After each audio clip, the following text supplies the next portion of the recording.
What's up? What's up? What's up? What's up? What's up? What's up? What's up? What's up? What is up? How are y'all doing today? It is Friday, and y'all know what that means. That means we're gonna have us a good old time tonight.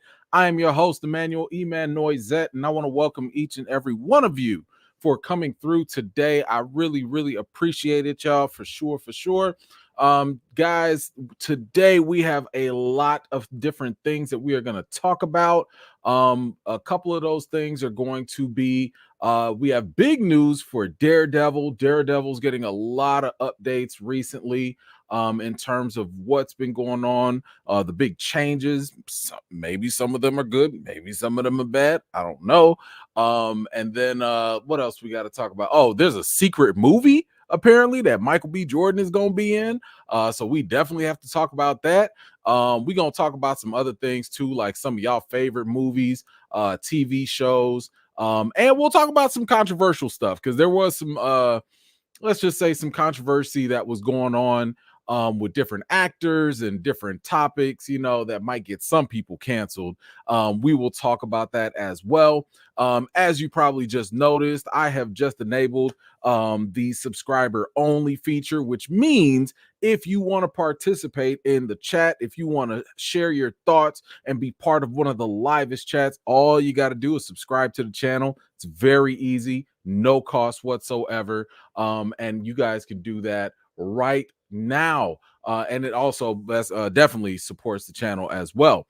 Let's see. What else? Was there some other stuff? Actually, we will get to the other stuff later, but first, I want to give some shout outs to some folks. Let's see. Before we get to the folks that are here tonight, shout out to all of y'all on the replay gang. Super appreciate y'all for holding your boy down. Thank you for all the kind comments. Thank you all for just engaging, having good conversations. I love it. I already told y'all, I don't care if we agree. I don't care if we disagree. I just love it when y'all share y'all thoughts. That is beautiful to me. So thank you so much for keeping those conversations going. Let's see, who do we have here? Ism Kism, what's going on? Thank you so much. Rachel, how you doing? Thank you so much for being here. Last of my kin, how you doing? My man Johnny Washington's here. The homie Zia Latrice is here. T, what is up? How are you? 49ers for life. Good luck. Listen, I think I got Baltimore. Baltimore might be on my radar as taking it all the way, but screw everybody because I'm still a Bears fan. But yes, anyway, that's my position. Minister Crush, what's going on, brother? Thank you so much for being here. Nelson V is holding it down. What is up? We got the homie Rhonda. How you doing? Toby, good to see you as well. 60 plus. Thank you so much for being here. Mama J is in the building. My man, Mr. Hughes, is here. Thank you so much for being here. Didier, what is up? How are you? Tasha, good to see you. Treese, what is up? How are you? Let's see who else I see. Nighthawk, how you doing? Thank you so much. Wouldn't be alive without Ms. Harper. Thank you so much for being here. Always appreciate you holding it down with the Mod Squad as well. MC Harris, how you doing? Good to see you. Curry, hello. My man Corey is back. Thank you so much for being here. What's going on, Tyra? Appreciate you. Theo, what is up? Back in action. Good to see you. Let's see. My man Gray is here. Good to see you. Let's go. We got my boy Pierre is here as well. Thank you so much. Let's see. Ladela, hello. Let's see. Shar, I see you. Thank you so much for being here. We got Tracy in the building. Always a pleasure. Thank you so much. My man Chris is back in action. Soto, how you doing? Kristen, thank you so much for being here as well. We got more of the Mod Squad with a lead in the house. Thank you. Come on now. We got my homie Charlissa. How you doing, ma'am? Good to see you on the lives. Always appreciate you. Kiki West, how you doing? Thank you so much. African Superhero, how you doing? Miss Lady, how you doing? Let's see. Dexter Reason, my man. What's going on, bro? Shogun, how you doing? Philroy, I see you. More of the Mod Squad with Kristen Pratt. Good to see you holding it down. Tyrone, what is up? Jay, how you doing? My man Terrence is in the building as well. Who else? I saw my man Lou. Yes, always a pleasure. Let's see. Mario, good to see you as well.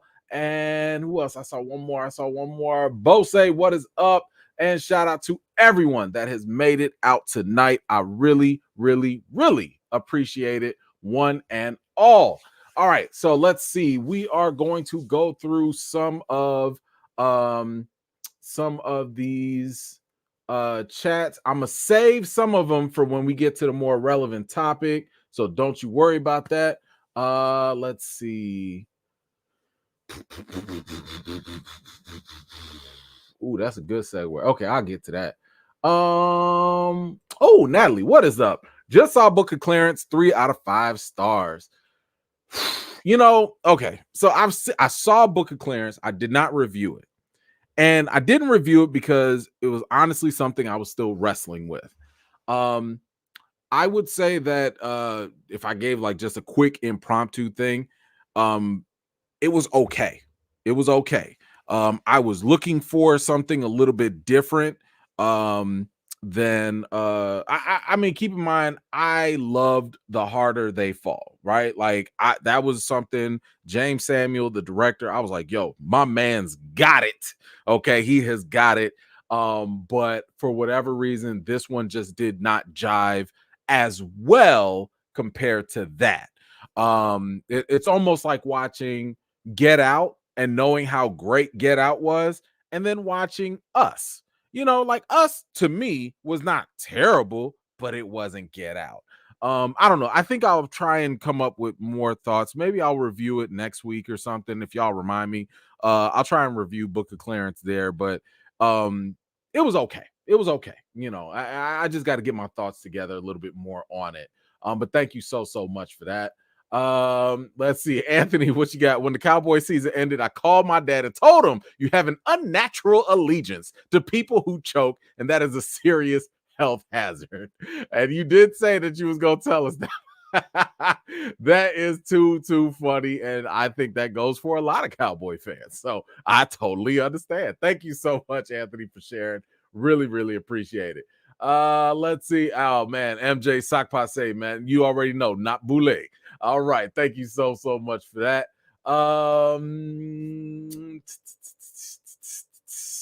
Let's see. Just saw Iron Claw and snuck into Poor Things cause it started immediately after Iron Claw, 5 stars, but Poor Things not for me. Have you seen either? So here's the thing. I've seen them, but it's hard for me to kind of like I'm gonna have to marinate on those as well. I thought the performances were straight, but as for a movie as a whole, I gotta sit down and think about those a little later. So I will check back with you guys on that, just like Book of Clarence. Because a lot of these movies, keep in mind, I had to watch them back to back to back to back because with award season coming up, unless you go to them festivals and all that, you're watching a lot of movies like almost quickly like that. So I didn't really have a lot of time to sit and marinate and all that.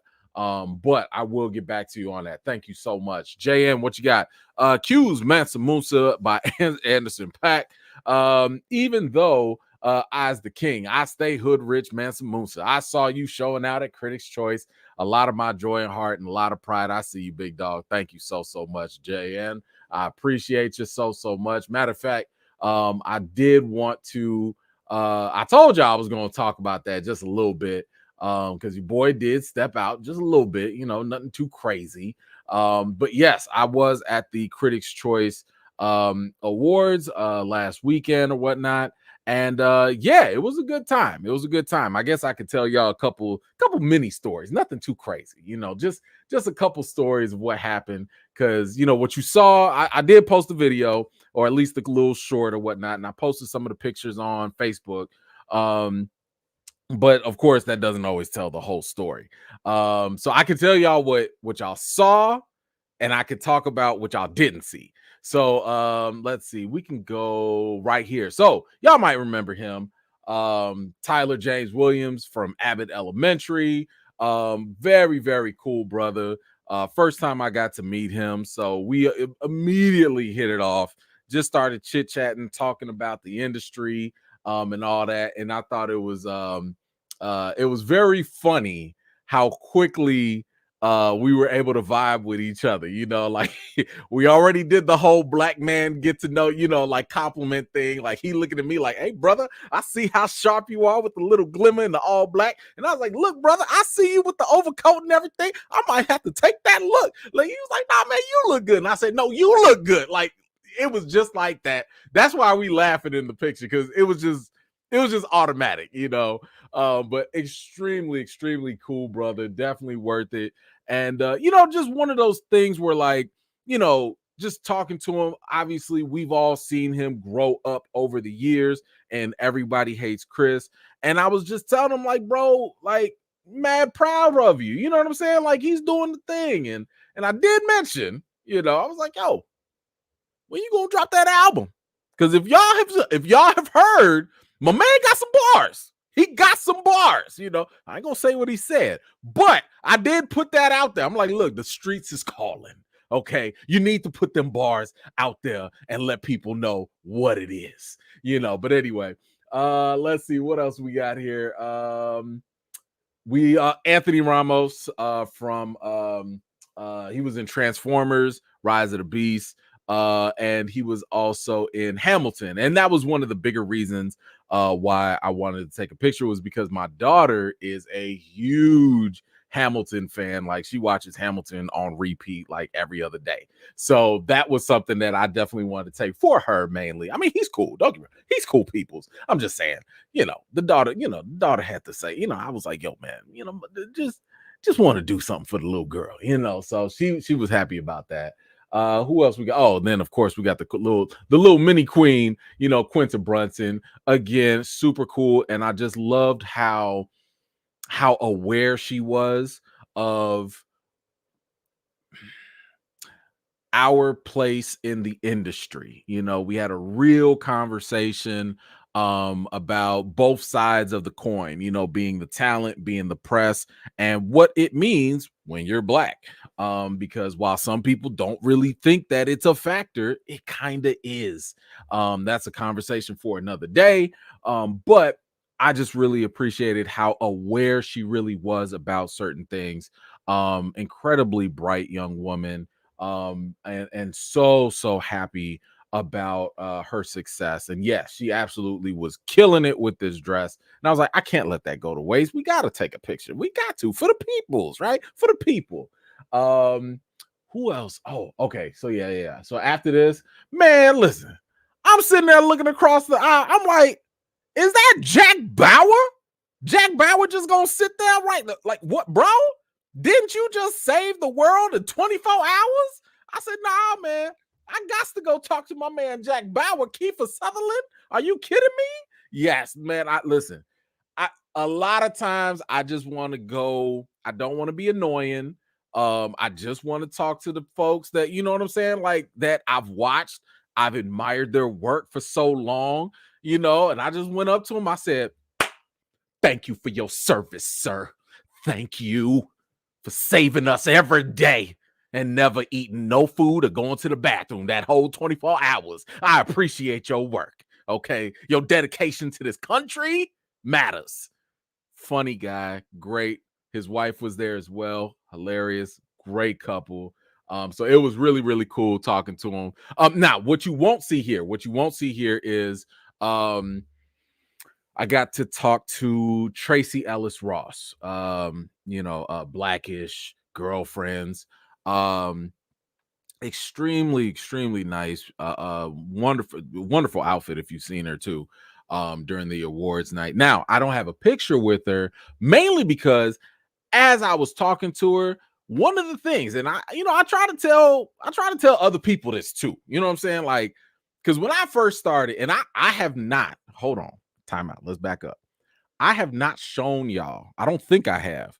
I don't think I've shown y'all or told y'all the stories of my very first award night.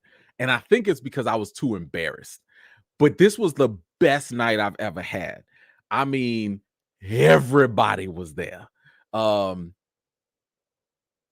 Did I ever tell y'all what happened when I met Halle Berry? Did I? I don't think I did. Listen, that's another day, another time. I'll tell y'all about that. But I learned a lot from those experiences and those embarrassments.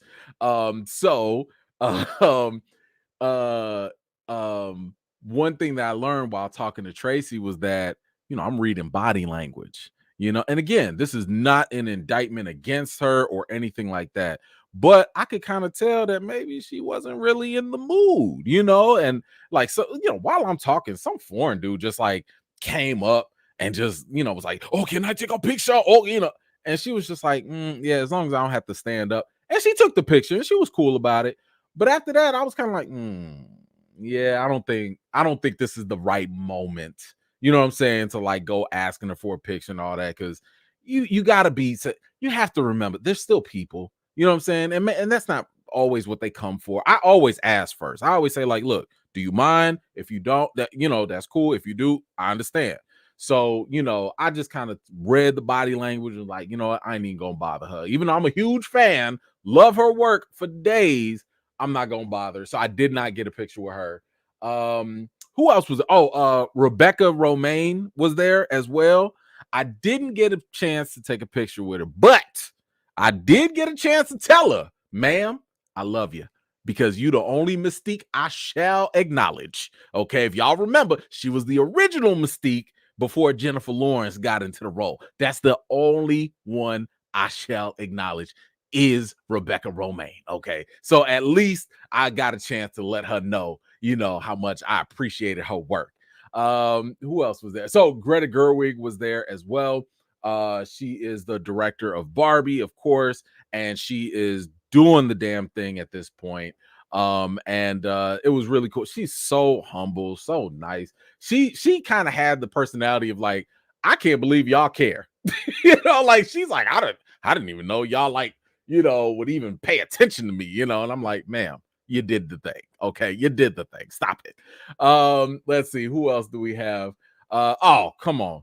I saw this man walk in from all the way in the back, and I said, ain't no way I could leave without talking to this legend. Come on now, the legendary Henry Winkler Fonzie, the Fonz. Are you kidding me?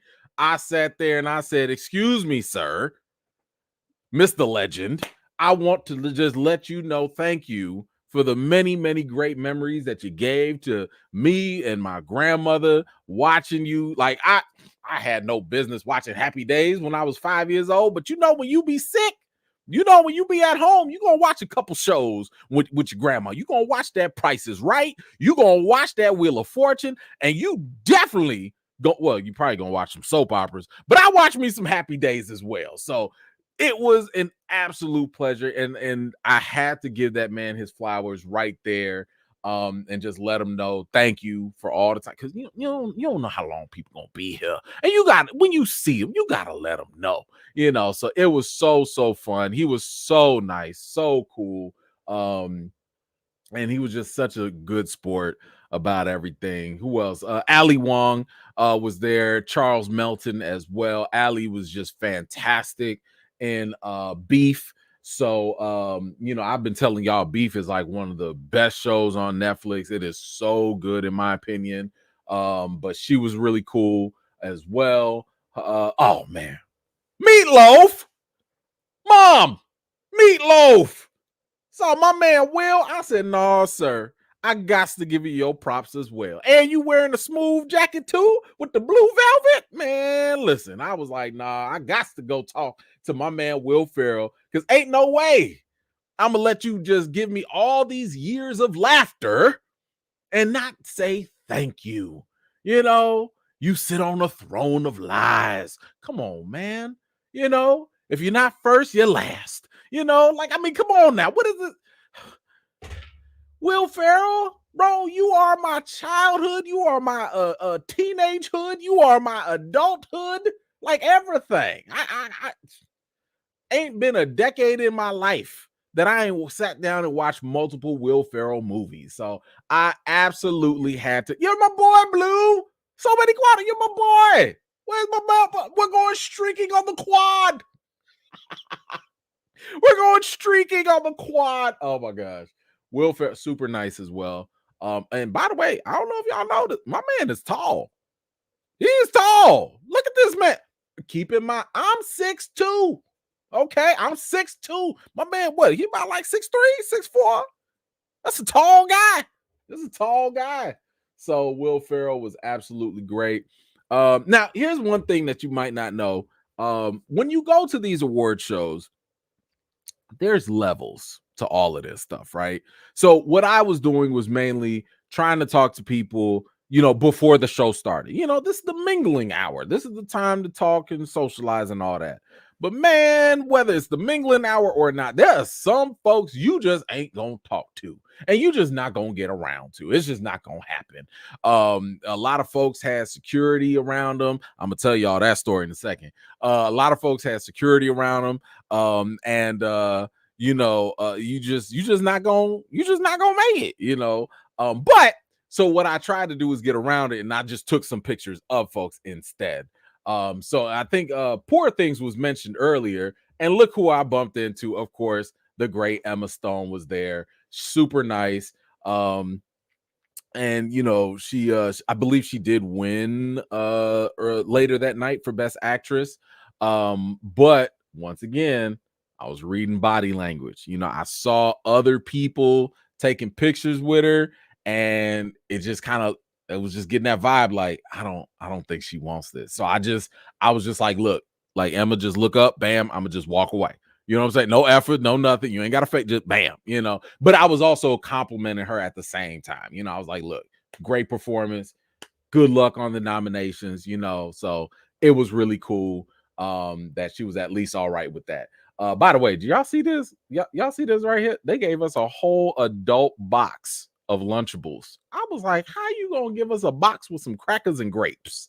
What kind of dinner award? Listen, and the reason why I can say this is because Oprah tripped on this. Who else? I think Fantasia, also tripped on. Like all of them did that, So I didn't say that was them. Matter of fact, I told y'all about the security. I'm walking through. I'm going to my table. I'm minding my own business. Okay. I'm not bothering nobody. Okay. I'm trying to go to my table all the way in the back because I ain't got no front seat. I'm going all the way to the back, and that's it. As I'm walking through, and yes, I did get my pizza and I threw that away. It looked like trash. I'm from Chicago. We not eating anybody's pizza. But as I'm walking through, I look down and I see the color purple table. And I was just like, oh, okay. I see Taraji over there. I see Danielle over there. I see Fantasia over there. Okay. But here's the thing, and I'm not bragging, but like I had already seen them at previous events. So again, I don't like to double dip. I'm not going to sit here and bother you and be like, oh, can you take another selfie? Listen, if I already took a selfie, that's really just for my personal memories and records. After that, I'm not going to bother you like that. I might say some nice things to you, but that's it, right? So as I'm walking, when I tell you, man, big Brutus looking security guard just, I was like, whoa, what's happening? And I see this dude just like get all big with me. And I was like, bro, like, what's the problem? And like, as I'm looking around like, like, is it me? Is this somebody behind me or something? Like, why he get all big on me? I'm just trying to get to my seat. Then I look down, and as I look down, I mean, like right here, because I'm standing, everybody else is sitting. I look down, I see this poofy hair. Oh, it's only Oprah Winfrey that's like right here. And I was like, oh, I said, oh, sir, I'm not going to touch nobody. Okay. I ain't going to touch nobody. That's my seat over there. Here go my ticket. This is my ticket right here. I'm just going over there. I'm not going to touch nobody. I'm just going to go this way. You see my hands up that way because I'm not going to touch $1 billion. I'm not going to do that. So as I'm leaving, I said, I liked y'all movie and I voted for y'all. Good luck. Okay, bye. And I just mind my business and went that way because I didn't know I was standing right in front of $1 billion. I didn't know. I mean, there was no way to go. Like it was tight aisles, So, I would have loved the picture with Oprah. That would have been great, but not for that cost. Not to get tackled. No, I'm straight. I'm straight on that, man. That's okay. So That didn't happen. Besides Oprah, who else has security? Robert De Niro. Um, who else? Robert Downey Jr., Jennifer Aniston. You're not getting around them. That it just was not gonna happen. It wasn't gonna happen. Who did I get around? You know who I did get? And this was on accident. Uh I'm going to the bathroom, and as I come back from the bathroom, because the bathrooms are like outside, like in these actually really nice porta potties, but Jesse Plemons was there, and he was in Killers of the Flower Moon. You know Jesse if you see him. Like let me pull up uh like y'all know Jesse. Like you've seen this guy, right? Like you've seen him, right? So he pulled up, and here's the thing. Look at this man. Okay. When I tell you he is so skinny, he don't look like this. My man is skinny. I was like, whoa, okay. And I told him, I was like, hey man, I'm looking forward to your movie, Civil War. We talked about it. We saw the trailer, and I was like, look, I'm looking forward to that movie. And he was like, that's gonna be something. I said, oh, well, all right then. Get my excitement up. So I was like, all right, cool, bet. Right before, he leaves or whatever, I see this other tall actor just walking beelining straight to the bathroom. It's only Leonardo DiCaprio. I was like, oh, hell. Okay, he went to the bathroom. All right, I'll catch him on the way back. So, I'm talking to the dude or whatever, and Leo comes right back out. I was like, oh, hey, good. Nope, that was it. Nope. Leo ain't got no time for nothing. Leo is here and there, and that's it. You ain't getting nothing else from Leo. So yeah, that was it. But I had no idea how tall Leo was. Leo is actually not, like, I've always thought. Maybe I just kept thinking of Jack on Titanic, and I'm sitting there thinking like, Leo's about like 6'1", 6 feet. I was like, dang, Leo, you tall, lanky guy. I didn't know. The cameras be fooling people. I did see Captain Marvel, Brie Larson. She was there. But her security was kind of pressing and all that. But I did get a chance to give her a quick shout out and just be like, hey Brie, loved your stuff, in the previous films and all that. Keep up the good work. So she was very nice. She is very nice. I hate the fact that she gets such a bad rep from like trolls online. She is clearly the opposite. Like, she is not the way people have portrayed her to be, at least from what I saw. Let's see who else. Oh, y'all might know this dude. Y'all might know this guy. So of course, bumped into this guy, again. And this was funny. This was fun. So I bumped into Kevin.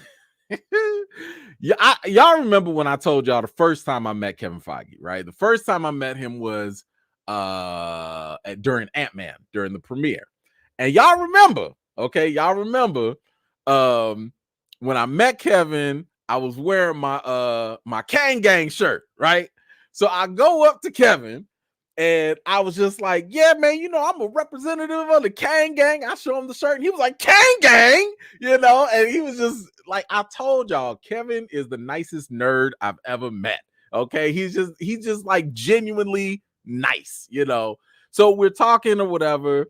And again, these are not the places to have like an interview. This is not the time to go asking the hard questions, You're just here to just chit chat, whatever. And I told him, I was like, yo, I'm looking forward to the direction you guys are going. And this, I'm not fronting, I'm not capping, because I've told y'all this before. I was like, look, I understand that you guys have had some bumps in the road, but I do appreciate the fact that you guys are changing course and you're doing different things, like making things more TV related, using a different formula and stuff. So I'm looking forward to that. I'm not lying. I am, right? And it was real funny because I had also said, I said, like, man, when I was talking about the challenges and stuff, I was like, man, it really sucks, like what happened, because I was all in with Kang Gang. What does Kevin say? Kang Gang, Kang Gang. So it was just funny that, because listen, he don't remember me from Ant-Man, and that's okay. Kevin meet probably 1,000 people a day, but I just thought it was funny that just saying Kang Gang got this guy excited like more than once, and you know what? I won't say what he said, because I don't want nobody to go try and quote me or nothing like that. But I will give my interpretation of what I think he might have felt. Because we didn't talk about Jonathan Majors, but it was obviously alluded once I talk about, Kang Gang and all that. I really got the impression that he was really disappointed in the situation, you know, that like it just did, because and I mean that would make sense because Marvel invested a lot in Jonathan Majors. Again, I'm not quoting nothing from him. I'm just making up my own interpretation. Don't nobody go running with this. But I did get the genuine sense that, he was like, dang, man, like, if only, So I would challenge anybody's perception that Marvel just tried to screw the black man and they didn't like I don't think that was the case. I think that he genuinely was hoping for the best, and things just didn't turn out the way that they probably hoped. And I mean, yeah, like we all were disappointed, right? Like I'm still disappointed in the verdict. I'm disappointed in the situation. So, I think he shares that too. But again, that's just my interpretation. Um, who else was there? We saw, let's see. So it was fun seeing him again. Oh, yeah, had my boy Loki out there. Now this is a tall guy. He had to bend down. Okay, he had to bend down. Tom got to be like 6'3", 6'4". Tom is tall. Okay, that man is tall. But I did want to. I met him and his wife, Zowie. I think Zowie.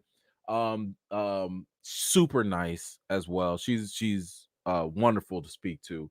But yeah, man, I had to tell my man Tom. I'm like, bro, you and Loki, you out here doing the work. Okay, you doing the work. So congratulations on the nominations and all that stuff. Very, very nice, very nice. Like you want to meet him. Like that's the guy you want to talk to, meet your heroes, all that. Very, very cool there. Let's see who else we got. Man, I'm just walking by and I'm like, Billy, is that you, Billy?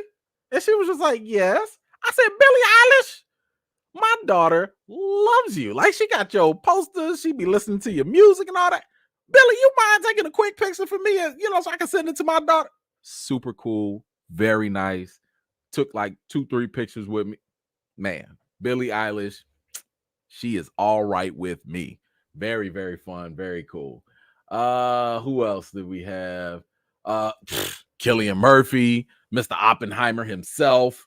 He also was kind of hard to get to. But I was just backstage. I'm getting a drink or something, and then all of a sudden, my man you see how he walking with his hands in his pockets and stuff, just walking around. I say, "Yo, Cillian, what's going on, man?" He said, "Hello." I don't know how to do the Irish accent, but he had this Irish accent and super nice chit chatting. I was like, "Man, you trying to get a drink or something?" He said, "Nah, man, we ain't gonna do that. Not this time." I said, "Okay, I understand." But no, we chit chatted for a little bit. Obviously, he was up for best actor with Oppenheimer. Congratulated him. He was very nice. He posed with not just me, but like with other people and all that. So he was really cool. Still my pick if they ever wanted to do a Doctor Doom. Still my pick there. But Cillian definitely was that guy. Of course, I bumped into the Hulk. I was so mad because again, this is not the time to bring up all your issues and stuff because this is my first time meeting him. But I am mad that I did not think to be like, can you get a little madder as the Hulk, please, for the people? Like, can Can you please give us a little bit more Hulk and a lot less Banner? Okay, that's what I should have said. This is the problem when you meet folks that you did not know were going to be there. And I mean, of course, I'm telling him like, yo, enjoyed your performances here and there and all these different films and all that. But I'm just kicking myself the next day, like, dang it, I should have told him the Hulk sucks. But I didn't. But anyway, so Mark was very cool, very nice. Who else did I see there? Oh yeah. Kieran Culkin. If you've watched Succession on HBO, I think he won Best Actor, Best Supporting Actor in a TV series. He did win for that. But he was very nice. I felt a little bad for him because, again, I'm always trying to keep my head on a swivel. I'm trying to read body language. And this man literally was like looking for his wife and stuff. And, he did stop to talk to folks. And, I saw my opening, took a picture, but I just felt bad because it was like after that, he was telling people like, yo, I got to go like now. And people were just like, no. Can I get a picture? I was like, come on now. Y'all got to stop. Like, you can't be that like, it's okay. It's okay. Let it go. Like, if they have to go, there's still people. Let it go, But he was still cool. He still stayed with as many people as he could before he had to leave. Very nice guy. I did not get to talk to or meet them both. Pedro was there. Tom Holland was there. I didn't. But I did manage to get a snap of them while they were posing for somebody else's picture. So that was cool. And then I met Cousin. Come on now.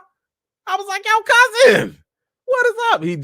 I think he just got done winning for Best Supporting Actor in The Bear. If y'all not watching The Bear, shame on y'all. Go watch The Bear. But I told Cousin, I was like, hey, man, proud of you, man, because you coming up. You was doing your thing, bro. You doing your thing. Absolutely cool. Very nice. Super humble. And definitely a cool guy, for sure. But yeah, that was definitely a pretty solid night. And then there was like, this random dude that showed up, some film critic. He was just there or whatever. So that was cool. But yeah, so that was the night. That was fun. It was definitely a blast for sure. Trying to think if there was anything else I might have missed. There was a couple misses. I know John Krasinski was there, couldn't get to him. Emily Blunt, Harrison Ford, all of them. Man, them A-list folks, you ain't talking to them. So I couldn't get to them. But yeah, it was definitely a good time. And by the way, shout out to the missus. Okay, shout out to the missus because the missus put this together. Okay, with the little you're not gonna see it here, but when you get up close, you see the shiny. She had the shiny up there. Hold on, wait, because I do want to give her little thing. She got the vest with the tie, So shout out to the missus, okay, for dressing your boy up that night. And I definitely wanted to give her props for sure.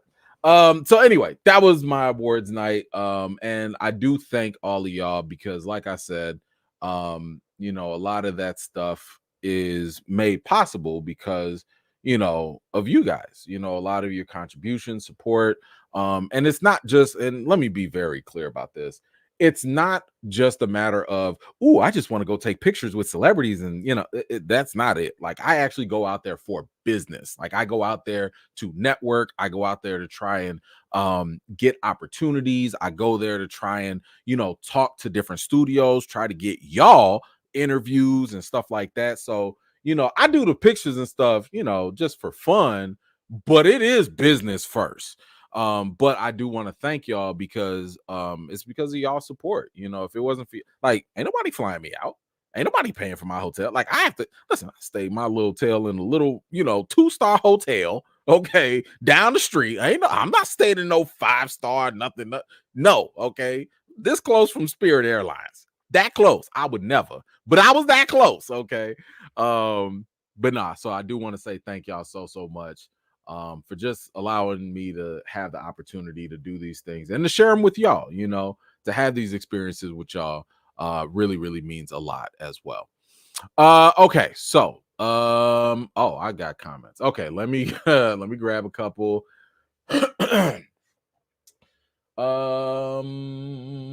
Kiki, what you got? You watching The Walking Dead, the one who lives next month with Rick and Michonne? I'm so behind on Walking Dead. I don't think I will, or if I do, it's not gonna be for a while because Walking Dead for me kind of got milked so bad that I just stopped after season 7. I think what happened to Carl. That's when I stopped. I stopped at that point. I was like, man, whatever. So I'm it might not happen. It might not happen. Let's see, Anthony, what you say here? What's the Book of Clarence I keep hearing about? It's basically the movie about this guy who's an unbeliever who basically tries to run a scam, and it's all during the time when Jesus was around. I mean, check out the trailer. See if it's something that you're interested in. Maybe it is, maybe it's not. But it's all good. It's all good. Let's see. I'm gonna say that one for later. Let's see. Anthony, I haven't told a Mackie joke in 3 lives and people are picking up the slack. I love to see it. See, people love chaos. That's what that is. But thank you so much. I appreciate you for not. I really do. I do. Let's see. Miss Sheila. Hey there, Miss Sheila. Hey, sir, I don't always chat, but I don't miss a show. I appreciate you, Miss Sheila. I showed my son your photos and told him how proud I was of my friend. He said, Ma, he is not really your friend. He is such a hater. Miss Sheila, you go and tell him we the best of friends, okay? It is correct that young man right now. We the best of friends that go way back. Okay, back in the time, okay? But I thank you so much for the support. It really means a lot. Thank you. Let's see. Tracy, what you got? Sir, you clean up especially well. Thank you so much. Styling and profiling, repping the E-fam with grace while reading the room like a grown-up. Thanks for the stories. Thank you. I appreciate you so much. Listen, I do be trying to look for stories for y'all. I'm like, listen, I can't just be coming out here and just not tell y'all some funny stuff, some crazy things. I don't know. I might have forgotten a couple things. So if I remember some stuff later, I'll definitely get into that. Let's see. Did you ask Foggy about T'Challa's return? No, I did not, because that's not the real place to have those conversations. That's something more for like an interview, right? Like if I'm doing an interview, sure. But when you're at these award shows, that's not the place to do that.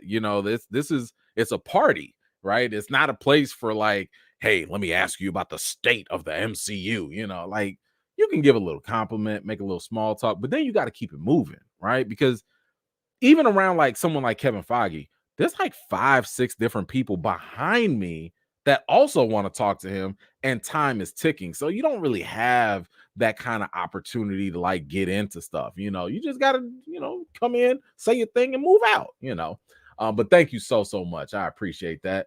JM, what you got? I think Feige is a cool dude. I think he realized that Black Man Save started the Marvel Cinematic Universe and got him paid. Shout out to Blade. I hope so. And by the way, for the record, he has put some respect on Blade's name. So, shout out to him for that. Let's see. JN, back at it. E-Man, Never Fly Spirit. They use the same seats as Six Flag roller coasters. Don't pay with your... Oh, man. Listen. First of all, I don't even know if that's true or not. I would never fly Spirit. I've seen the videos. I've heard the stories. I would never. But anyway, thank y'all. I'm gonna save the other chats for a little bit later. We do got to get started on some of these topics here, so let's get into it. We got some quick movie updates and stuff to get through here. First off, we have a popular show on Netflix, which is Wednesday.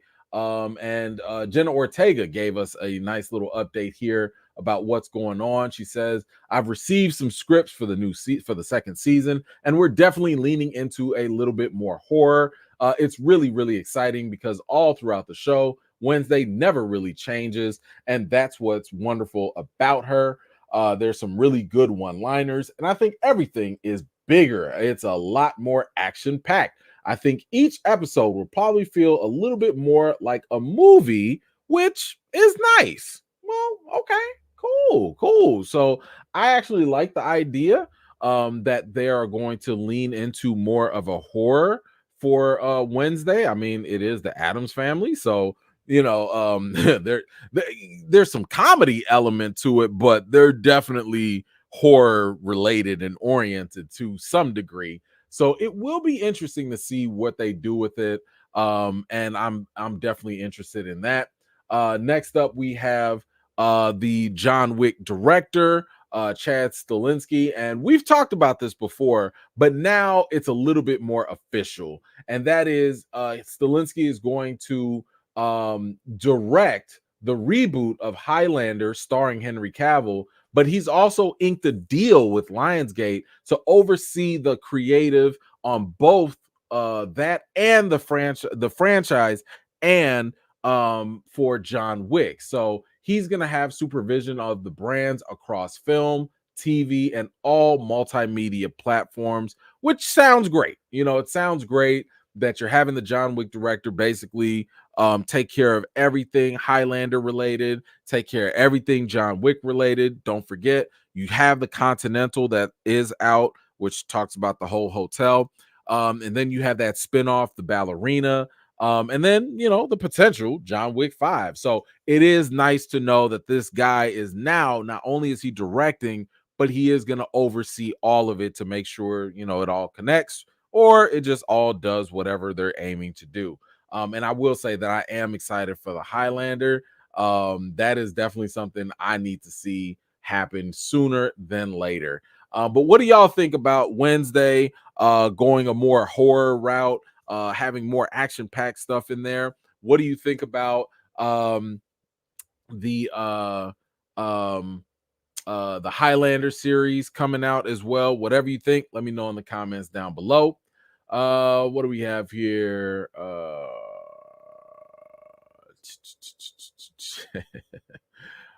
Jay, Madam Web topic tonight. So unlike you, bro. Listen, I'm here for the people. We're gonna talk about it. Nisi, congrats, great job representing well at the awards. Keep up the good work. Nisi, thank you so much. I appreciate you so much. All right, let's see. What else do we have? What happened with that? Oh no. Oh no. Jay, what you said here? Ashley Park had a big health scare. Well, that's unfortunate. Let me see. She okay? Let me share it with y'all. This is breaking news. Okay. On the men after experience septic shock. Jesus. Oh no. Okay. Okay, we started it's infected. Yikes. Okay. Well, you know what? She was on Emily in Paris for anyone that has watched, but we'll stay on top of that and see what happens. But hopefully everything is all good with her. Thank you so much for the update there. All right, let's see. What else do we have? Oh, of course, another biopic. So, of course, Hollywood is full of biopics, and I've always thought that, we talked about the 21 Savage one that's coming out with Donald Glover. But one of the other questions is like, do they need a biopic, right? And a lot of times their impact, that person's impact matters. I would say their age matters. And yeah, we're going to and I would also say the casting matters, so if you can nail the casting in a biopic, that's usually half of the battle, right? And then of course you need to depict it well or whatever. But I think this one is probably spot on. And that is Richard Simmons being played by Pauly Shore. If this ain't one of the best castings I've seen in recent memory, I don't know what is. It's the same picture to me. Put a little wig on this man. That's I mean, do they need to like do a paternity test of some sort? Do they need to go on know your ancestry? Or something like this is it. I got no question that Pauly Shore can play Richard Simmons. So I think right there, just right off the bat, that sounds pretty good. Let's see. It says here the biopic follows an unrelated short film about Simmons from director and writer Jake Lewis. That film, titled The Court Jester, will premiere at Sundance, well, today, on the 19th. So that's cool that they have that. However, and this is kind of the issue when it comes to doing biopics when people are still alive. Are they on board? Are they behind it? Do they support it? We've seen this happen a many times when people would do certain biopics and the person is still alive. They like, I don't jive with this. And guess what? Richard Simmons ain't messing with this either. He like, nah, man, this ain't for me. No. So he said here, he posted this on his social media, on his Facebook. He said, hi, everybody. You may have heard that they may be doing a movie about me with Pauly Shore. I have never given my permission for this movie, so don't believe everything you read. I no longer have a manager. I don't have a publicist. I just try to live a quiet life and be peaceful. Thank you for all your love and support. Yikes. My man said, leave my name out of it. But the organizers did say something here, and they said, while we would love to have Simmons involved, we respect his desire to privacy and plan to produce a movie that honors him, celebrates him, and tells a dramatic story. This reminds me of that Lifetime Whitney Houston story. Somebody correct me if I'm wrong. Do y'all remember, was Whitney still alive when that Lifetime story came out? The Lifetime movie? I don't remember I just remember either it was Whitney that wasn't going, or maybe it was her estate. Maybe it was her family or something. But I just remember that, man, like that's never a good look. It's not a good look when the person you trying to highlight is like, nah, no. I don't do this. Don't do this. Yeah. Oh, okay. So it was the estate now. Okay, so it was her estate. I forgot the timing of when that came out. But yeah, that's definitely not a good look. I know some people were a little confused in terms of whether or not the movie was still going to happen. But it's still happening. This thing is dropping today. Apparently, they said something like after it drops, it's also going to drop on YouTube, and then it's going to go to theaters, I guess. I don't know if this is a go to the theaters type of movie. Like, I feel like this might be something that goes straight to Peacock, maybe a freebie, something. Yeah, I'm not paying for this. But I don't know. What do y'all think about this biopic, and what do y'all think about the fact that Richard Simmons ain't going? He's not going. What do y'all think? Let me know your thoughts in the comments down below. All right. Ali, what you say here? E-Man, who do you want to play you in the bio? Me. So I'm gonna stay consistent and say I don't need a biopic. I ain't done nothing yet. Let me do some things that people would care about. Then we could talk about a biopic. And let me be old. Let me be nice and old at that point, and some new actor can do me at that point. But yeah, I mean, if I don't know who I think John Boyega could do me. I think he could play. I think he could play me because I like his range. I feel like he could do it. And I see the chaos that some of y'all are trying to start, and I'm not going. I'm not going. No, we not. I'm not stepping on them mines with y'all tonight. I'm not going there. But thank you, Ali, for the comment. I appreciate you. Next up, we have a She-Hulk update because I know a lot of y'all really love that show. So the real question is like, yo, what's gonna happen? Are we getting it more She-Hulk? Keep in mind, Bob Iger, when he came back, he was like, listen, all of y'all don't need shows. All these movies don't need sequels. We gonna have to slow down, and we gonna have to cut up all this budgets, and because She-Hulk was kind of expensive. Okay, it was kind of expensive, but we do have Tatiana Maslany. She did comment on the future of She-Hulk, and she gave this quote here. She said, yeah, about season 2, I don't think so. She said she expanded slightly, saying financial concerns might be stopping its production. She goes on to say, I think we blew our budget, and Disney was like, no thanks. No thanks. Variety had reported in November that a single episode of She-Hulk cost $25 million.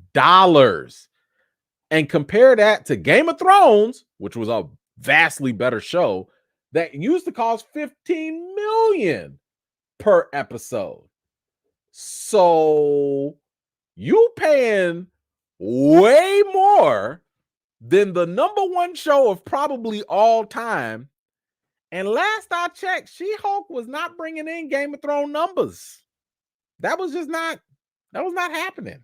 So, yeah, that's a little, I believe it. I believe it when they say that it's not coming back. And think about the fact that, She-Hulk is a lot for VFX. It's all VFX. That's where the money's really going. It's not like they had top tier name, talent to pay or whatever. So, yeah, I think that's a wrap. But here's the thing, though. I'm okay with no more She-Hulk as a season. I didn't hate it, but it wasn't my favorite, Disney Plus series either. I would say this: if you're gonna do She-Hulk, bring her in as a side character, like in Daredevil, for example. I mean, they're both in the courts and stuff. Let them show up, let her show up a little bit, cameo here and there. I'm fine with that. Maybe do one episode where she hulks out. Or I'd be cool with a little Disney special presentation. If you just want to give us like a 60-minute She-Hulk movie, something that that we could just watch one time, I'm okay with that. You don't need a full series for She-Hulk.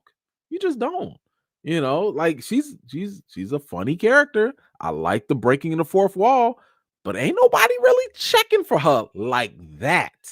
So anyway, yeah, I think that she is definitely for real here about the fact that it's not moving forward. But I don't know. What do y'all think about She-Hulk potentially not coming back? Do you want it back? Do you think maybe a little Disney Plus special would be better? Or are you cool with just no She-Hulk at all? Whatever you think, let me know in the comments down below. Mambo, what's going on? What you say? E-Man, your story could be about recast the child. Oh, yeah. I don't know. If John Boyega want to do recast the child, fine by me. Fine by me. That'd be fine. That would be interesting. I don't know who would be interested in it, outside of the internet. I don't know who, but I wouldn't mind that. That would be all right. That'd be all right with me. All right, let's go. Oh yeah, because I know y'all was waiting for this one. Fast 11. We got an update for that too. So,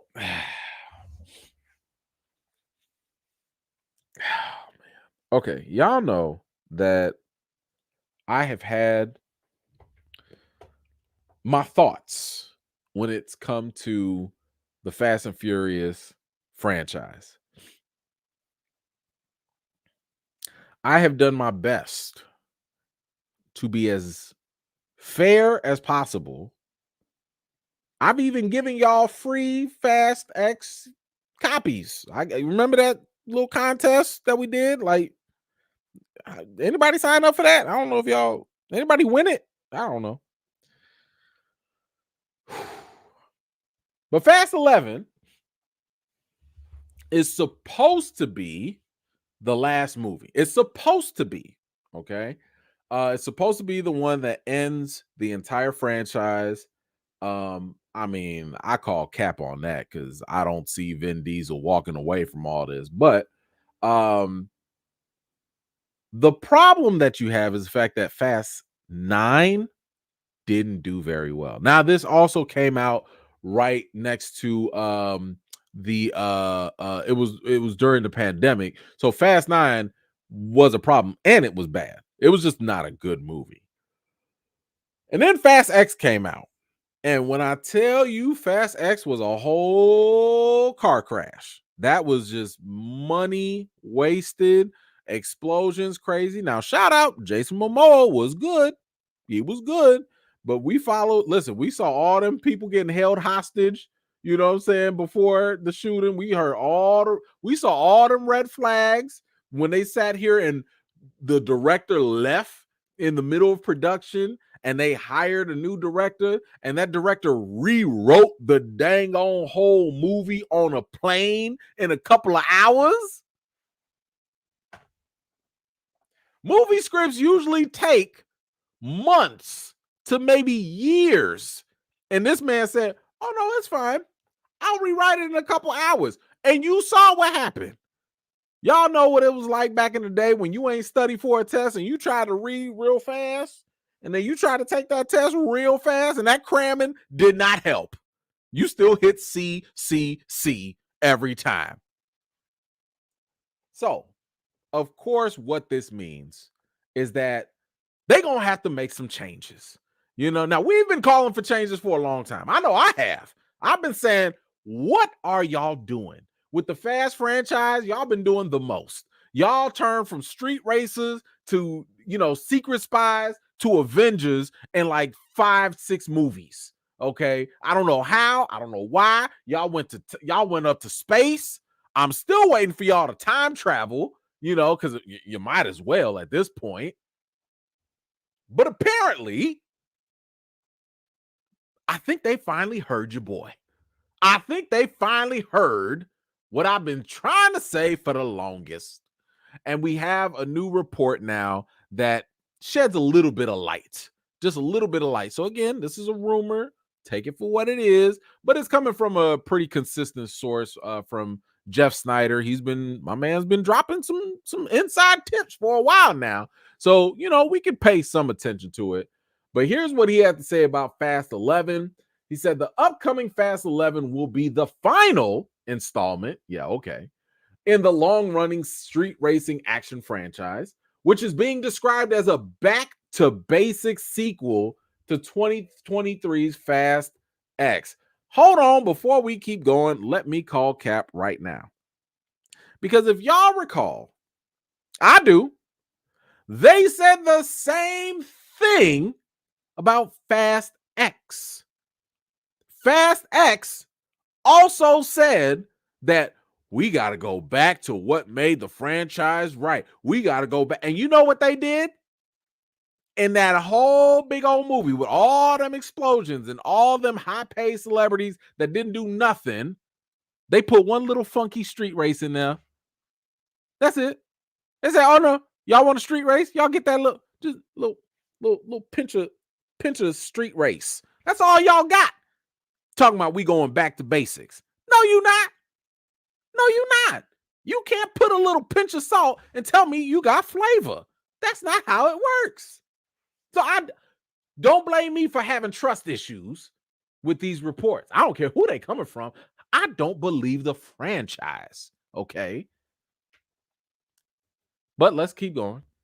It says the lean and mean Fast 11 will do away with the more outlandish elements that have been added in recent installments, like going to space or every character seemingly being superhuman, to focus on one last job, whether it's a final heist or a race remains to be seen.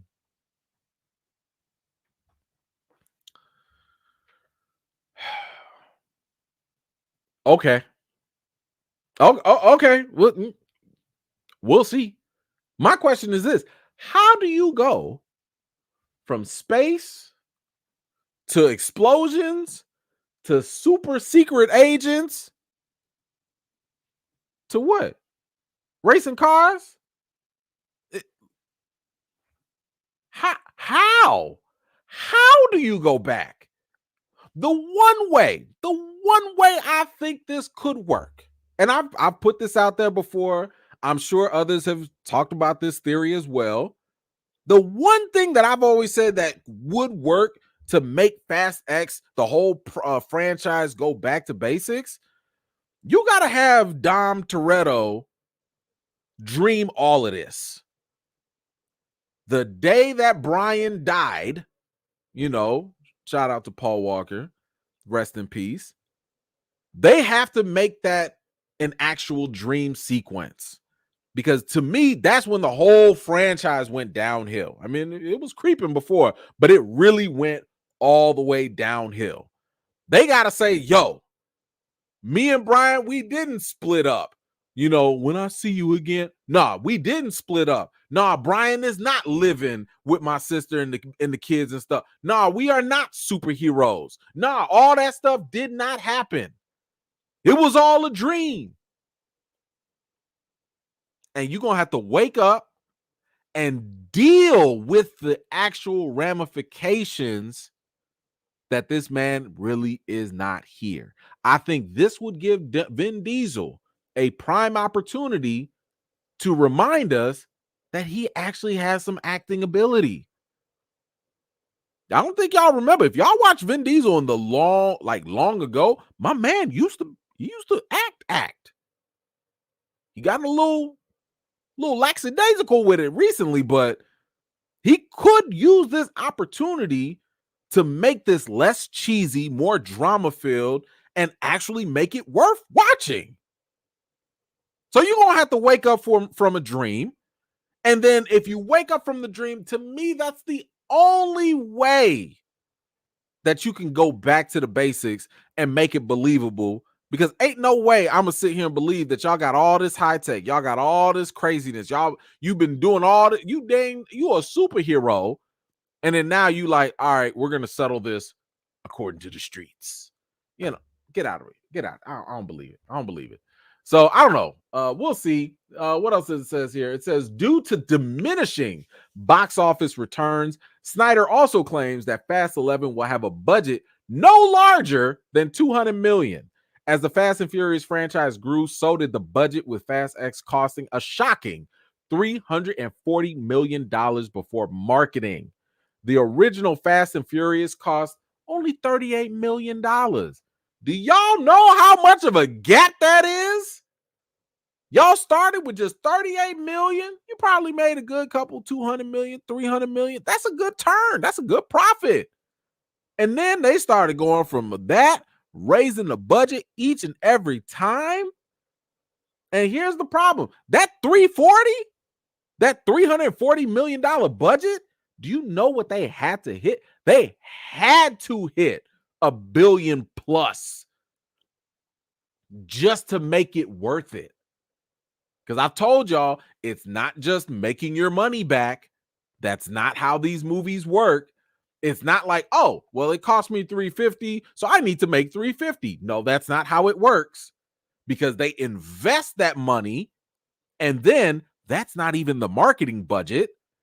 You got to add like another 150 something million dollars, maybe 200. And then you have to make that money back, and you're splitting that money with the box office, which means even if you break even, that's still a loss. And then even when you get a little bit ahead and you do break even, who's going to work for a year and a half to make zero profit? Which means you got to make even more money to cover that year and a half that it took you to shoot the movie. So they had to make at least $1 billion something, at least. And these movies didn't even come close. Not to that. Not to what they needed. And the fact that they said it's going to be no larger than $200 million, that's still a lot of money. That's the Marvel movie. What was it? Captain Marvel, I think, was $200 million or something close to it. That's still a lot of money. What you all need to do for $200 million? Talk about you going back to basics. Basics of what? You gonna CGI the cars? What are you doing? Where is this money going? Y'all figure this out. I don't know. What do you think about this report? Do you believe that the Fast and Furious franchise will be going back to basics? Do you believe that they will be keeping the budget low? Whatever you think, let me know your thoughts in the comments down below. All right. Mambo, what you got? The ending aside, She-Hulk was nice. Every episode had a cameo. We got more Wong, Daredevil, Mr. Immortal Hulk, Madison. If written well, sure. So I think that was actually the weakness of the show. That was one of the things that I had basically said did not work for She-Hulk, which was your cameos should not be stronger than your main character's development. I was like, every other episode, She-Hulk went to the background and we was looking at Wong, we was looking at Daredevil, we was looking at Hulk, and She-Hulk was in the background. I'm like, where's Jennifer? Can y'all tell us more about Jennifer? And I don't think we really got enough of the main character. So to me, that was a miss. But thank you, man. I appreciate you. Oh man, Sharon, thank you so much. You always so kind and just supporting the channel. Sharon, thank you so much, and I'm glad that you're here. Thank you for being here as well. Appreciate your support. All right, let's see. No, we could talk about this first. Yeah, we'll talk about this. So no, I want to get this out the way. Yeah, let's talk about y'all movie. Because this gonna be y'all movie. It's not gonna be my movie.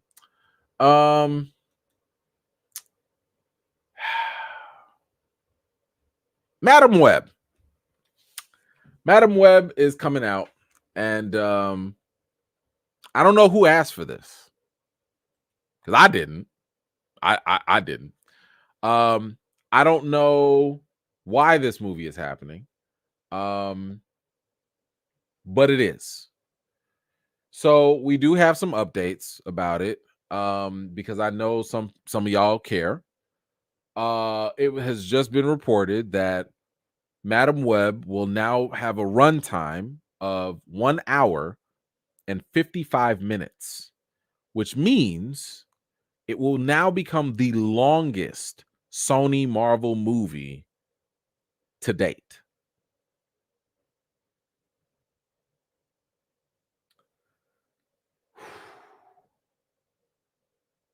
You're welcome. In addition to that, we have a little bit more from the director and from the main actress, Dakota Johnson.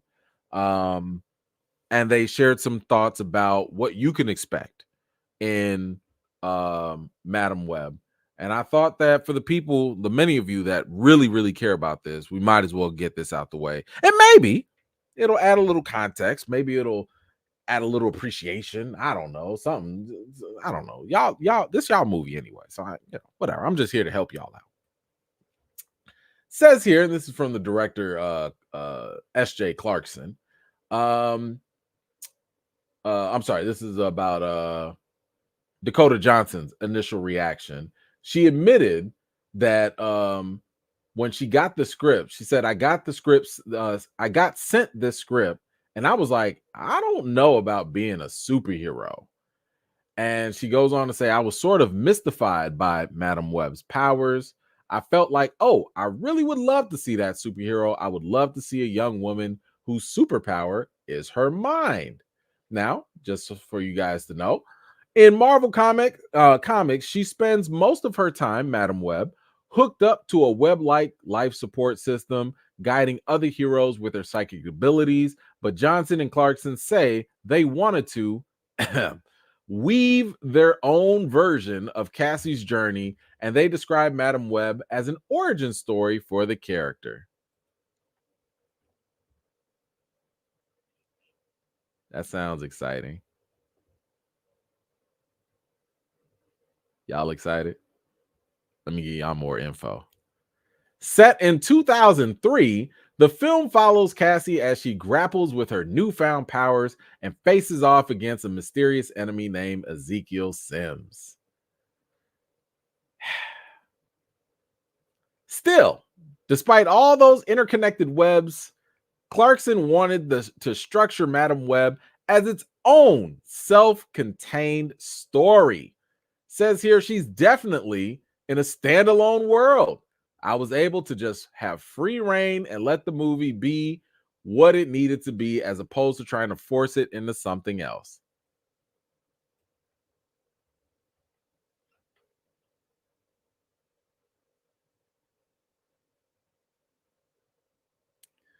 So, not only will Madam Web be the longest Sony Marvel movie,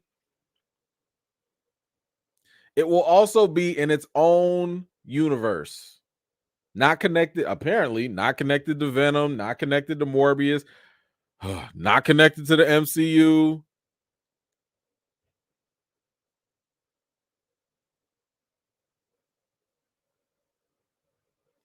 All right, I'm sorry. I tried. I really tried. I don't care. I'm gonna move on. I'm sorry. Y'all let me know what you think. Are you excited for Madam Web? Do you care about Madam Web at all? Are you going to go see it and give it a shot? Whatever you think, let me know in the comments because I'm nope. Nope. Alib, don't you put that evil on me, Ricky Bobby. Ha! Thank you so much. I appreciate you. Let's see. Minister Crush. I'm sure it was Alib who asked for Madam Web. Someone dropped Biopic script in your cash. Oh, snaps. Thank you so much. Yeah, I'm sure it was Alib. Alib do be wanting these. She do like to watch those very intriguing films. Let me see here. Oh my gosh. Hold on. Man, $10 cash app from my man Terrence. Thank you, brother, so much. And hold on, we got one more. Oh man, Minister Crush, brother. Thank you so much for the $75 cash app. That dog, man, that is you're doing it, man. You're doing it. Thank you so much. Says for E-Man recasting T'Challa, directed by Minister Crush. Hey, yo, you could for this, that's all you, bro. If you want it, let's do it. But thank you, man. I appreciate you, brother, so much. Thank you for holding the channel down. Thank you for supporting all day. It really means a lot, man. Thank you so much. All right, let's keep going here. Let's go back. So, y'all remember David Ayer? We've had this conversation with David for a minute. If y'all recall, David Ayer is the guy that made that boo-boo Suicide Squad movie back in 2016. However,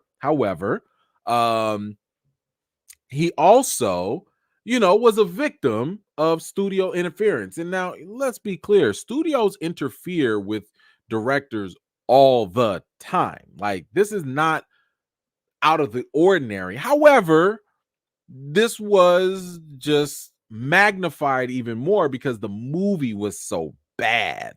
So with that said, we talked about how David was just going on this whole crusade with his movies because he saw Zack Snyder get his movie released. So he's like, why can't I get my stuff released? I want it released too, And it was just like, bro, just stop. Please just stop. And recently we talked about how, despite the fact that the studio is clearly not checking for him or for that Ayer cut, he was at peace with it. He was like, nah, man, I'm moving on. He was like, I'm good. I'm moving on. And I was happy for him. I was like, yo, this is what I want. I gave y'all that example. It's like when you had that friend that can't get over that toxic ex and can't move on, but when they finally find that peace, when they finally have that reconciliation, in that internal reconciliation, you cannot be more happy for them. And I will say I was very happy when I heard my man was moving on. At least he said so for the most part. But what I wanted to focus on here was he had some conversation, during this interview, and it was about a favorite topic that I've always talked about here, which is superhero movie fatigue. I have been on the record of telling y'all many a times, superhero movie fatigue is not a real thing. It does not really exist because it never made sense. Nobody gets fatigued over a genre for multiple reasons. It's not because we have too many of them, because I've told y'all this before. If they shorten the amount and the movies are still bad, you're still going to have a problem with that, because at the end of the day, it's not a quantity issue, it's not a pacing issue, it's a quality issue. When the movies are good, even when they hitting us back to back to back to back, don't nobody get no type of fatigue with that. And once again, nobody's forcing anyone to watch anything. Imagine me getting tired of musicals. Who's forcing me to watch the musical? Nobody. Like it wouldn't make no sense. How you gonna get tired of something that you ain't checking for? It don't make no sense. So anyway, David actually brought up an interesting point. Something I've, yours truly is also mentioned, but I just thought it was kind of interesting to hear what he thought about superhero movie fatigue. And I just thought it was refreshing that, somebody else would say this. And he said here, a lot of superhero movies these days have been really jokey and kind of silly. He says, I think we've got to go back to the roots where it was always stories about fixing the world. It was always stories about outsiders that have always been rejected by society, who, no matter what, have got good hearts and are going to try to fix things. He also says here, I think there's an amazing new generation of storytellers. There's a lot of new tools out there, and really, they just need permission to tell their stories. Okay, bro, I saw what you was doing. You projecting a little bit. Talking about let storytellers tell their story. Listen, ain't nobody else complaining as much as you were. Okay, I'm just saying, people are telling their stories for the most part. Now it depends on where you're working, but anyway. So I agree with him and I disagree with him on two parts. I have told y'all for the longest, all these superhero movies, and we did this poll internally already. I asked y'all, what are y'all top 5 favorite comic book movies of all time? And most people that listed their top 5 did not have a majority of funny comedic superhero movies in their top 5. Maybe you got a Thor Ragnarok in there, and that's fine. Maybe you got, a Guardians of the Galaxy or something, but the vast majority of the best superhero movies that people list, Endgame, Infinity War, Logan, Dark Knight, whatever, they're not comedies. So I totally agree. That like you do have to pull back on the whole silly jokey thing. I've told y'all, when a lot of these movies say that they're gonna be silly or wacky or whatever, that's a red flag nowadays. Because Ant-Man, Thor, Love and Thunder, we've seen some things. The Marvels, we've seen that does not work. And it's time to grow up. It's time for these studios to grow up with these movies, because the vast majority of people that started watching comic book movies, especially, I'm not talking about before, let's just say with the MCU, 2008. Man, if you was 10 years old, you in your 20s right now. You don't need to keep putting out stuff for 13-year-olds, because the vast majority of people that have been watching your stuff, they grown now. And look how long it took, 10, 12, 13 years for Marvel to finally put something out that's rated R. So I totally agree with David Ayer and his point here about, like, yeah, you do need these things to not be as silly and jokey, because it didn't work for Shazam. Definitely didn't work for Shazam. Now, of course, it can work for other things like Deadpool, but Deadpool is a comedy. You go into Deadpool knowing that it's a comedy, but when you try to force these other characters to be silly and stuff, it don't work. It just don't work. And the only thing I would disagree with him here is about the whole thing about characters needing to fix the world and stuff. Nah, bro, that was your story with your characters for Suicide Squad.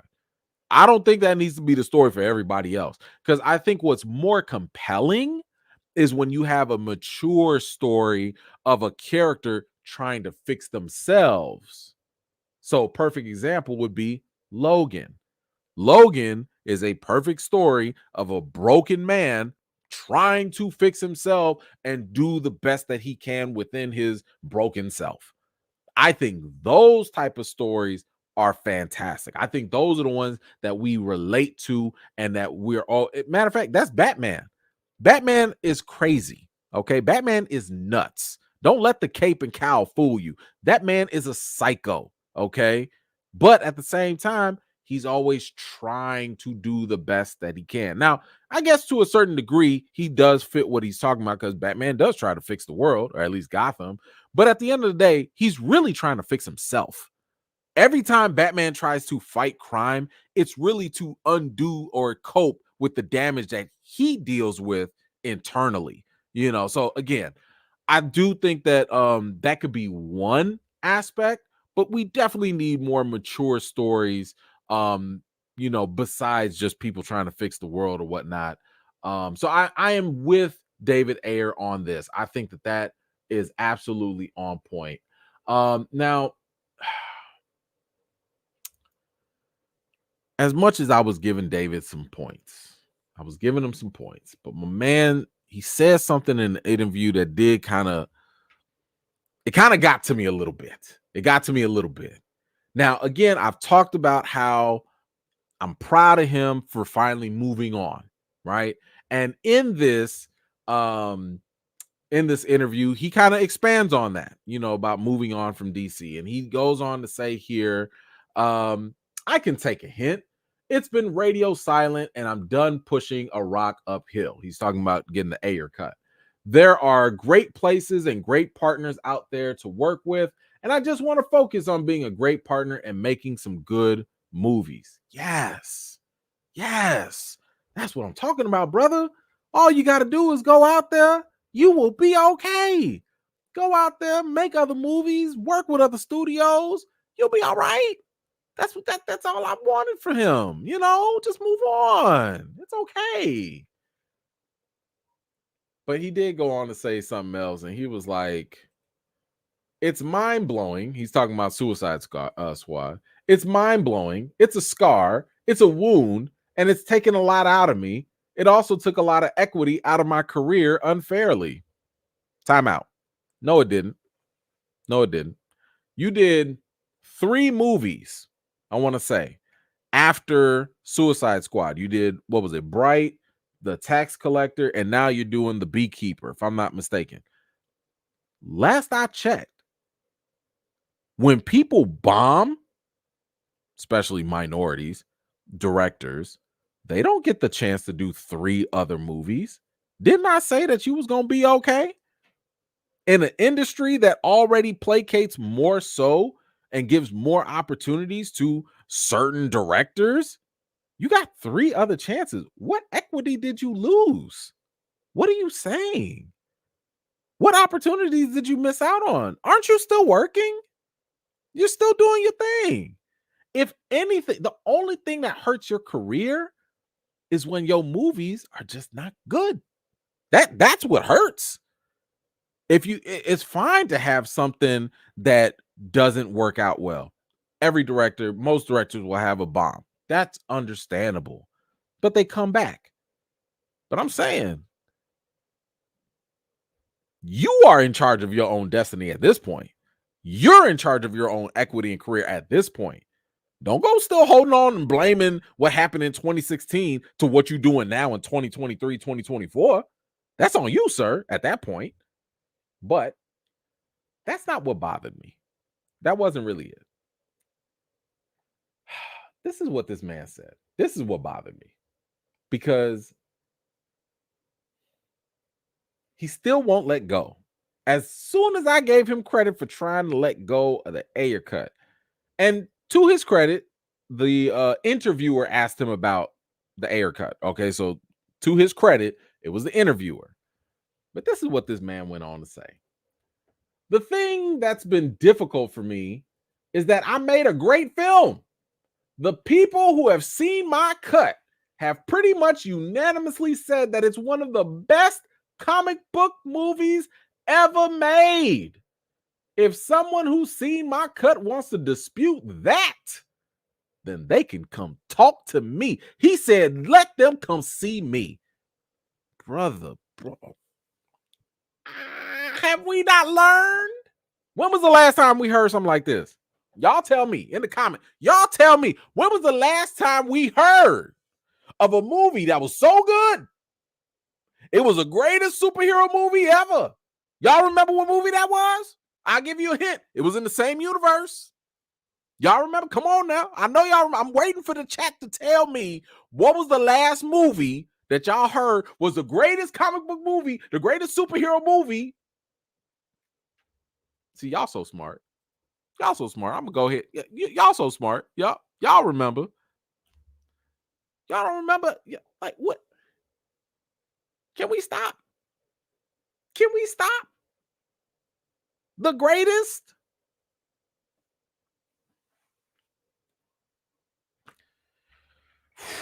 Listen, the only reason why I bring this up is because I really want directors and people to be a little more conscientious of what they say.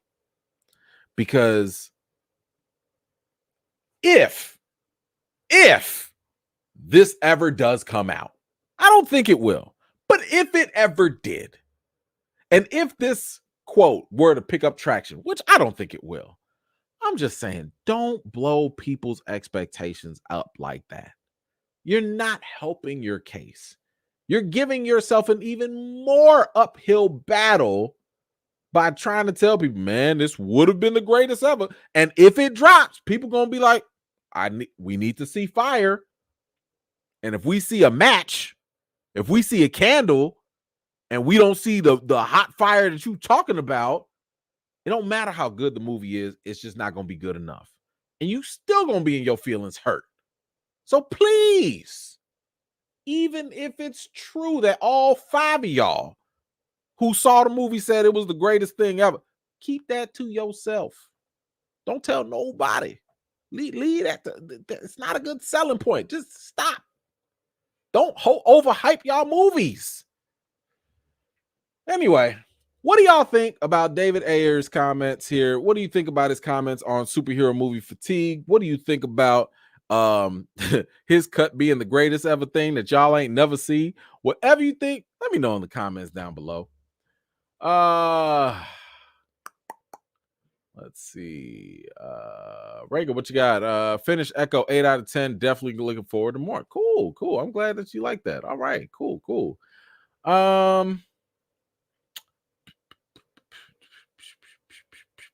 Mambo, what you say? To say that 10-year-olds, when Marvel first started, are now in their 20s and need more mature content, to me, highlights the MCU is making new fans. I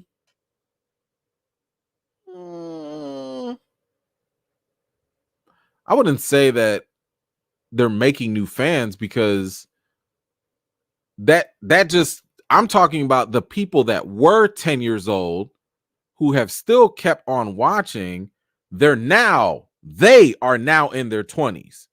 I'm not saying that they're grabbing 20-year-olds. I'm saying that those people that stuck with Marvel since 2008, now today they're in their 20s. And if you're going to keep making content for those people that have been here for that long, 10, 12, 13 years, you need to play to that audience. Now, you can get, making new fans would probably be more indicative if the streaming numbers were higher. The streaming numbers are not getting higher. It would be the indication of new fans would probably be indicative if the movies were making more money. I don't believe they're making more money. You know, they've taken a big dip. So I don't know what evidence we have that would suggest that that they're making new fans. Okay, I'm sorry. You said here, okay, that they're not making new fans. Yes. Okay, so we're on the same point. My bad. Okay, all good. We're on the same page.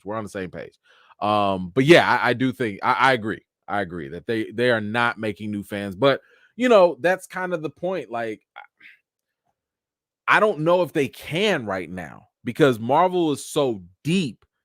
It's hard after 10 to 13 years, almost 20, 30 movies and all these things, to be like, hey, come on in and start something new. That's hard to do. So, Um, I don't know if they can do that. I don't know. Let's see. Poor man, the greatest superhero movie ever, never seen. I know, right? I know. That's pretty much what it is. At this point. Thank you so much, poor man. I appreciate you. All right, let's keep it with DC and let's talk about Lex. Lex on Lex. So when it comes to DC, one of my bigger issues when it came to the Snyderverse was I was never a fan of Jesse Eisenberg and his portrayal of Lex Luthor. I thought it was terrible. I'm sorry. Not even Lex Luthor, Alexander Luthor, because he wasn't really the traditional Lex Luthor. He was another version of Lex Luthor or whatever nonsense that was trying to be spun around. I was not here for the Jolly Ranchers. I was not here for his portrayal. I was not here for none of it. Like, I thought it was terrible. And I like Jesse. I loved him in Now You See Me. I loved him in the Social Network. I think the brother is very talented. But his portrayal as Lex, trash. I'm sorry. It was just trash. And it's like, I don't know if that came from him. I don't know if that came from Zach. Whatever. It just did not jive with me. Okay. So, with that said, we do have Superman Legacy coming out, and Superman Legacy is going to be the very first movie in the official DCU. So everything with Snyder was all DCEU, the DC Extended Universe. But now James Gunn, who's taken over on the creative side, he's doing the official DC Universe, right? So we just heard that Timothy Holt is going to be playing Lex Luthor, and he's going to be playing that in Superman Legacy. So Jesse Eisenberg actually said here, he was asked about what he would tell another person playing Lex in the DCU. What would he tell them advice wise, right? So he did give a quote here. And he said here, whenever you play a role, you feel connected to it. And there's no way around it. Anytime you do anything, even if it's a movie that's a Hollywood kind of thing, you connect. And what he was really talking about was more so of how he connected with that role, right? However, but that just was not, I mean, whatever. This is what he really said. And this is what mattered, because I don't even know what he was trying to go for with that. Like, whether he was connecting with it or not, whatever. This is what he said. He said, Jesse Eisenberg is officially giving his Lex Luthor advice to Nicholas Holt, and it's blunt. Don't watch me. Hit him with the slow clap. Don't. Please don't. Please do not. Nicholas, wherever you are, do not watch Batman v Superman, and don't take no notes. Don't look at that. Turn it off. Delete the app. Cancel your subscriptions. If they send you a super secret copy of that just to watch, burn it. Do not bring none of that Jolly Rancher sucking energy to Superman Legacy. Please do not. Best advice that man could have ever given. That was it. That was it. What do y'all think about Jesse's advice to the new Lex? Do you think maybe he should take some notes on what he did? I don't know. Whatever you think, let me know in the comments down below. All right. What else? Bum, bum, bum, bum, bum. Oh, you know what? I do want to talk about this real quick. Taraji. Okay, we've talked about this before. Taraji has been talking about the challenges that she has faced as an actress, as a Black woman, in the industry. And, you know, a lot of people that were kind of giving her pushback, I would argue, don't really have a full grasp on how the industry works, right? So Taraji was saying, like, yo, they didn't give us no rental cars, or they didn't have, or not rental cars, they didn't provide drivers for us and stuff like that. And, what she was asking for were things that, let's be honest, are industry standards for the most part. She's not asking for anything outlandish. She's not asking for anything that's out of pocket. She's not like, oh, well, I need to have only green M&Ms imported straight from Italy. Or she wasn't doing nothing like that. She was just like, yo, like, we're out here in Atlanta. I don't know this area. Like, can we get a driver to go back and forth from set? Like, that's nothing. That's pennies for a studio like Warner Brothers, right? And what ended up happening was, unfortunately, you started to see um influencers or people like on TikTok or other social media trying to poke different flames and, trying to add stuff that wasn't really there. So they would I saw videos of like, oh, well, Taraji and Oprah, they doing a photo shoot, and you see Taraji ain't messing with Oprah, she mean looking, and they not talking to each other and all this stuff. And even further than that, people were under the assumption that because Oprah Winfrey is a producer on there, they assume that, well, Oprah's a billionaire, she's a producer, this must be her movie. But it's not. That's not how the industry works.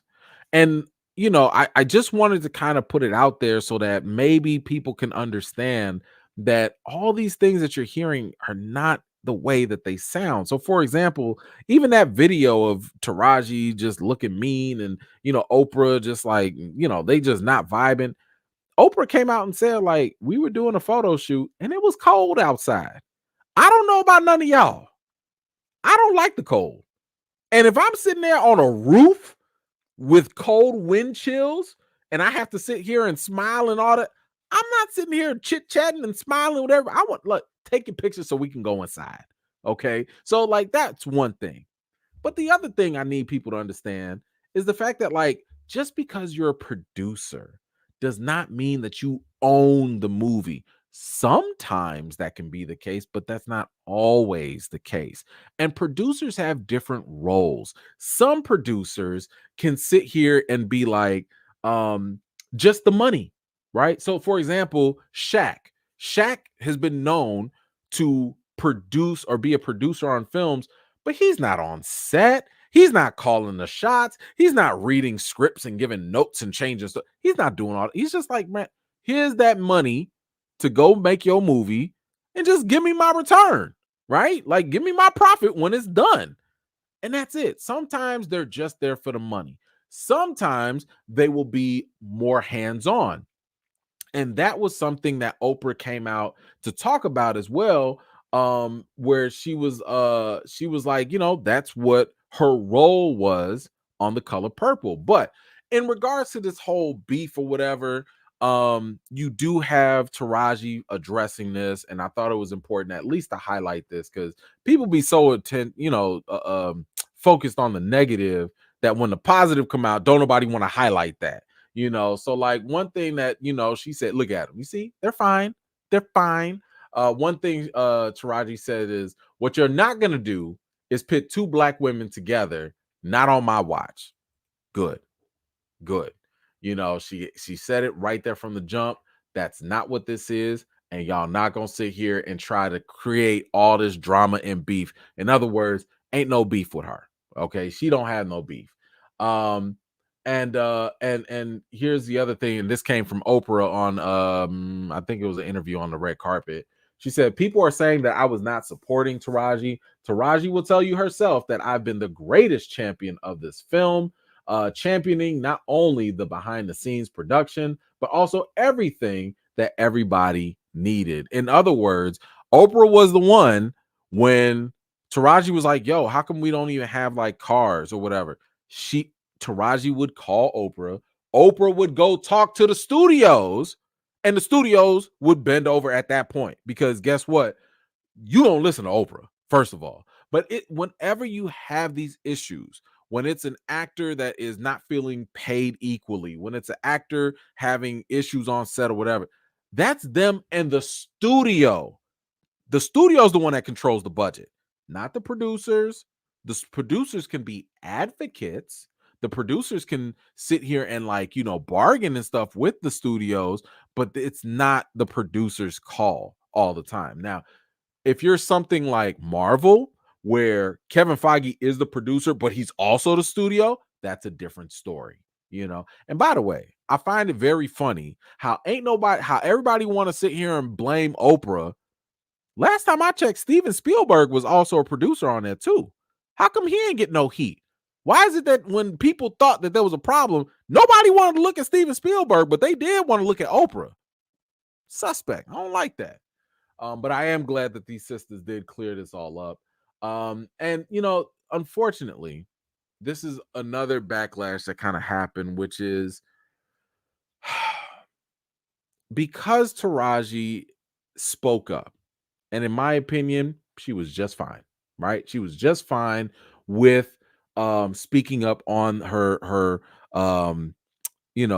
discrimination, bias, whatever it was, the inequalities, all of that stuff. One of the things that has kind of become an issue is her comments are starting to overshadow the actual movie.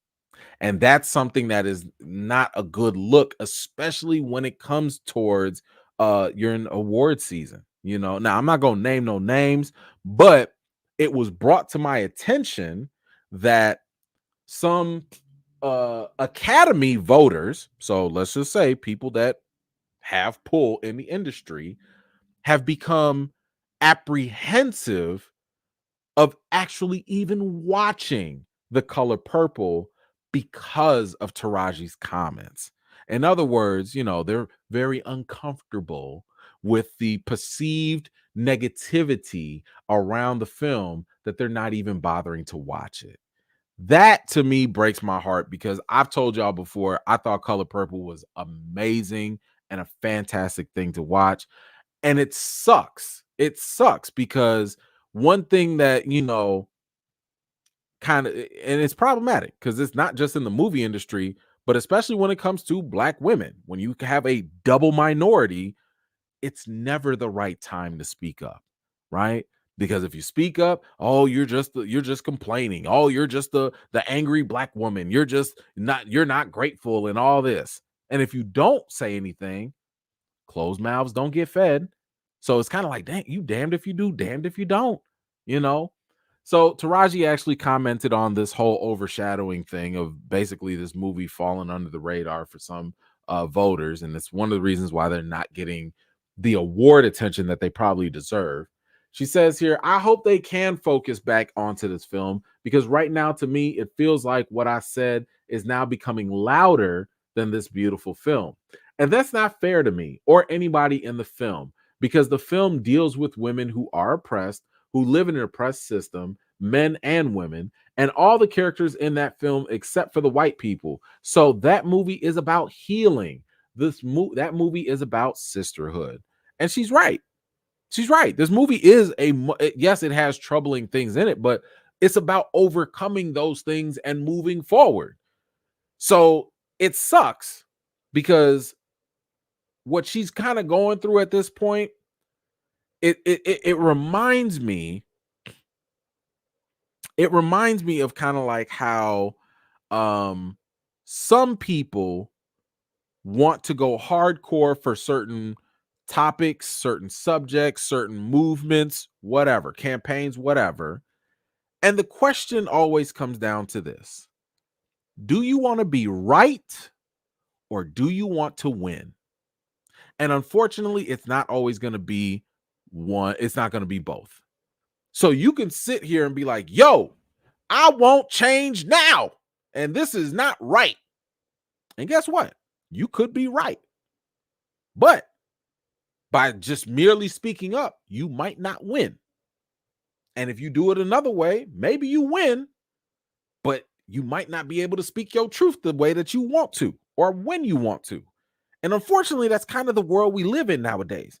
Martin Luther King Jr., my man was right, but he didn't win at that time. He won later, getting civil rights and all that, but we're still dealing with racism, right?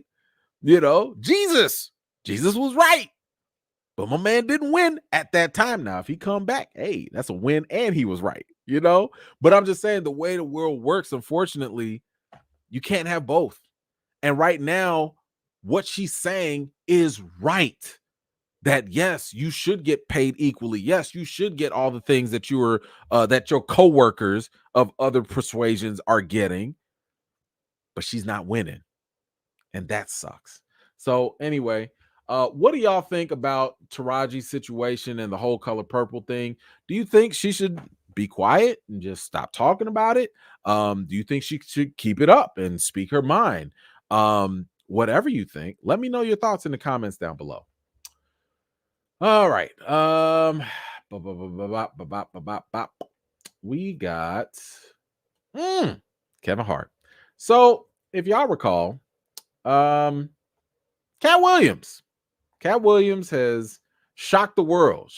My man has rocked 2004, and he said, Kevin Hart, you coming with me. He has some words to say about he had some words about Cat. I'm sorry, Cat had words about Kevin. And Kevin had a couple little jokes to make here and there, but I think Kevin just might have clapped back a little harder, just a little bit harder at this point. But he had some things to say here regarding the insinuation that he's an industry plant. Because according to Cat was like, look, Kevin was ready-made. Kevin didn't put in the work in the comedy clubs the same way all the other comics did. Kevin did not, he just came from the East Coast to the West Coast, and all of a sudden, boom, he just made it, right? Now, Kevin Hart has addressed this type of stuff before Cat went on his whole rant, basically said like, yo, like, don't be mad at me that I work harder than you, but my man he got a different kind of flex right now.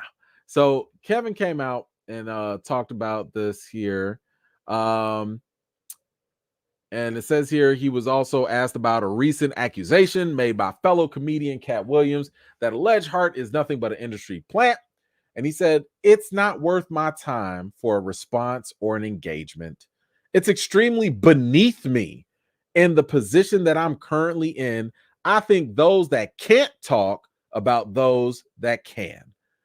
Hart has been more open on the topic on Dave Chappelle, but hold on. First of all,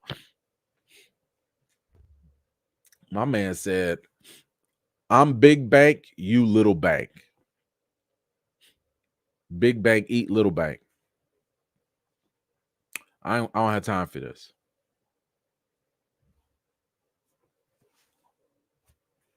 Well, damn, Kevin.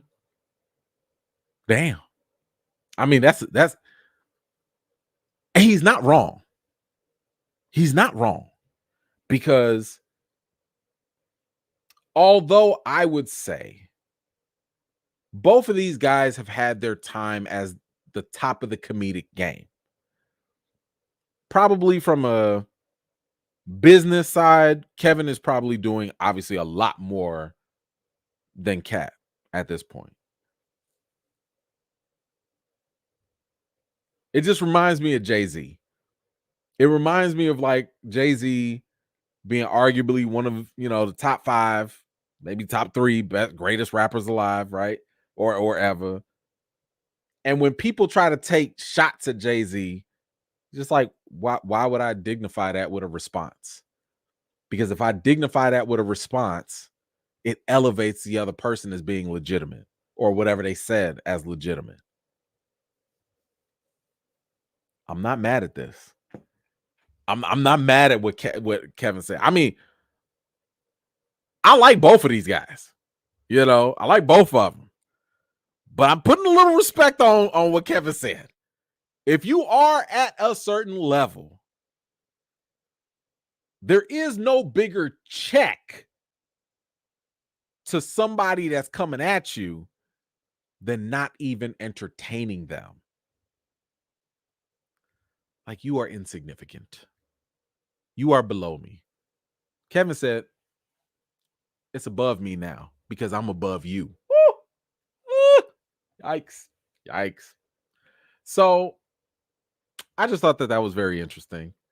Kevin also went on to talk about some things after Dave Chappelle's latest stand-up. In case y'all haven't seen it, it's on Netflix right now. It's called The Dreamer. Pretty good thing. And of course, Dave Chappelle is my man's wilding. Like, he was like, trans jokes, absolutely. So he's back on it. But he was asked, Kevin Hart was asked his thoughts on the state of comedy and what's going on, what he thought about the Dave Chappelle thing. And he said here, we're just in a time now where the microscope is significantly pointed in the direction of the comic and what the comic is saying. But you have the option of just not watching someone you don't find funny or entertaining. That's something extremely simple that people are forgetting. I don't feel like everybody should love me. I don't feel like everybody should think I'm funny. It's perfectly fine. Yes. Yes. I could not agree more with Kevin Hart on this point. I've said for the longest, comedy is subjective, and comedy is it's a way of art, and you don't have to watch anyone that you don't like. I like Dave Chappelle. I like his sense of humor. I paid money to go watch him. If I didn't like him, I wouldn't pay money and I wouldn't tune in. It's really that simple. And it's funny because people feel so entitled to criticize folks that no one is forcing you to watch. No one. I mean, I remember there were people that were offended with folks like George Carlin, rest in peace. Because George would say some offensive stuff. But it's kind of like, so he ain't talking to you. George Carlin wasn't going to affect my life. These comics are sitting there telling jokes based off of their little opinions and stuff. Now, unless they are actually bringing harm, unless they're doing things that are, inciting violence or inciting hatred or something, that's a little different. That's a different conversation, because there could be a line that could be crossed. But if you just don't find something funny, like, goodbye. Turn the channel. Don't go to the concert. I don't know. Anyway, what do y'all think about Kevin's response? What do y'all think about the state of comedy nowadays? Are people too sensitive? Maybe I don't know. Maybe there's something out there that that you're not feeling, that you don't like a certain comedian, or maybe someone that you love. Whatever you think, let me know in the comments down below. Natalie, what you got? Be right or win. E-Man giving relationship advice. Listen, that can be applied to a lot of things. Okay. That definitely could be applied to relationships for sure. Because there are a lot of times I'll be like, you know what? Do I really want to prove her right? Or do I want to prove her wrong? Or do I want to win? Do I just want us to have a peaceful household? Do I want us to move forward and win with love? Like, listen, sometimes people gonna have to make a decision. And sometimes that decision is going to be weighed by however much pride you might have.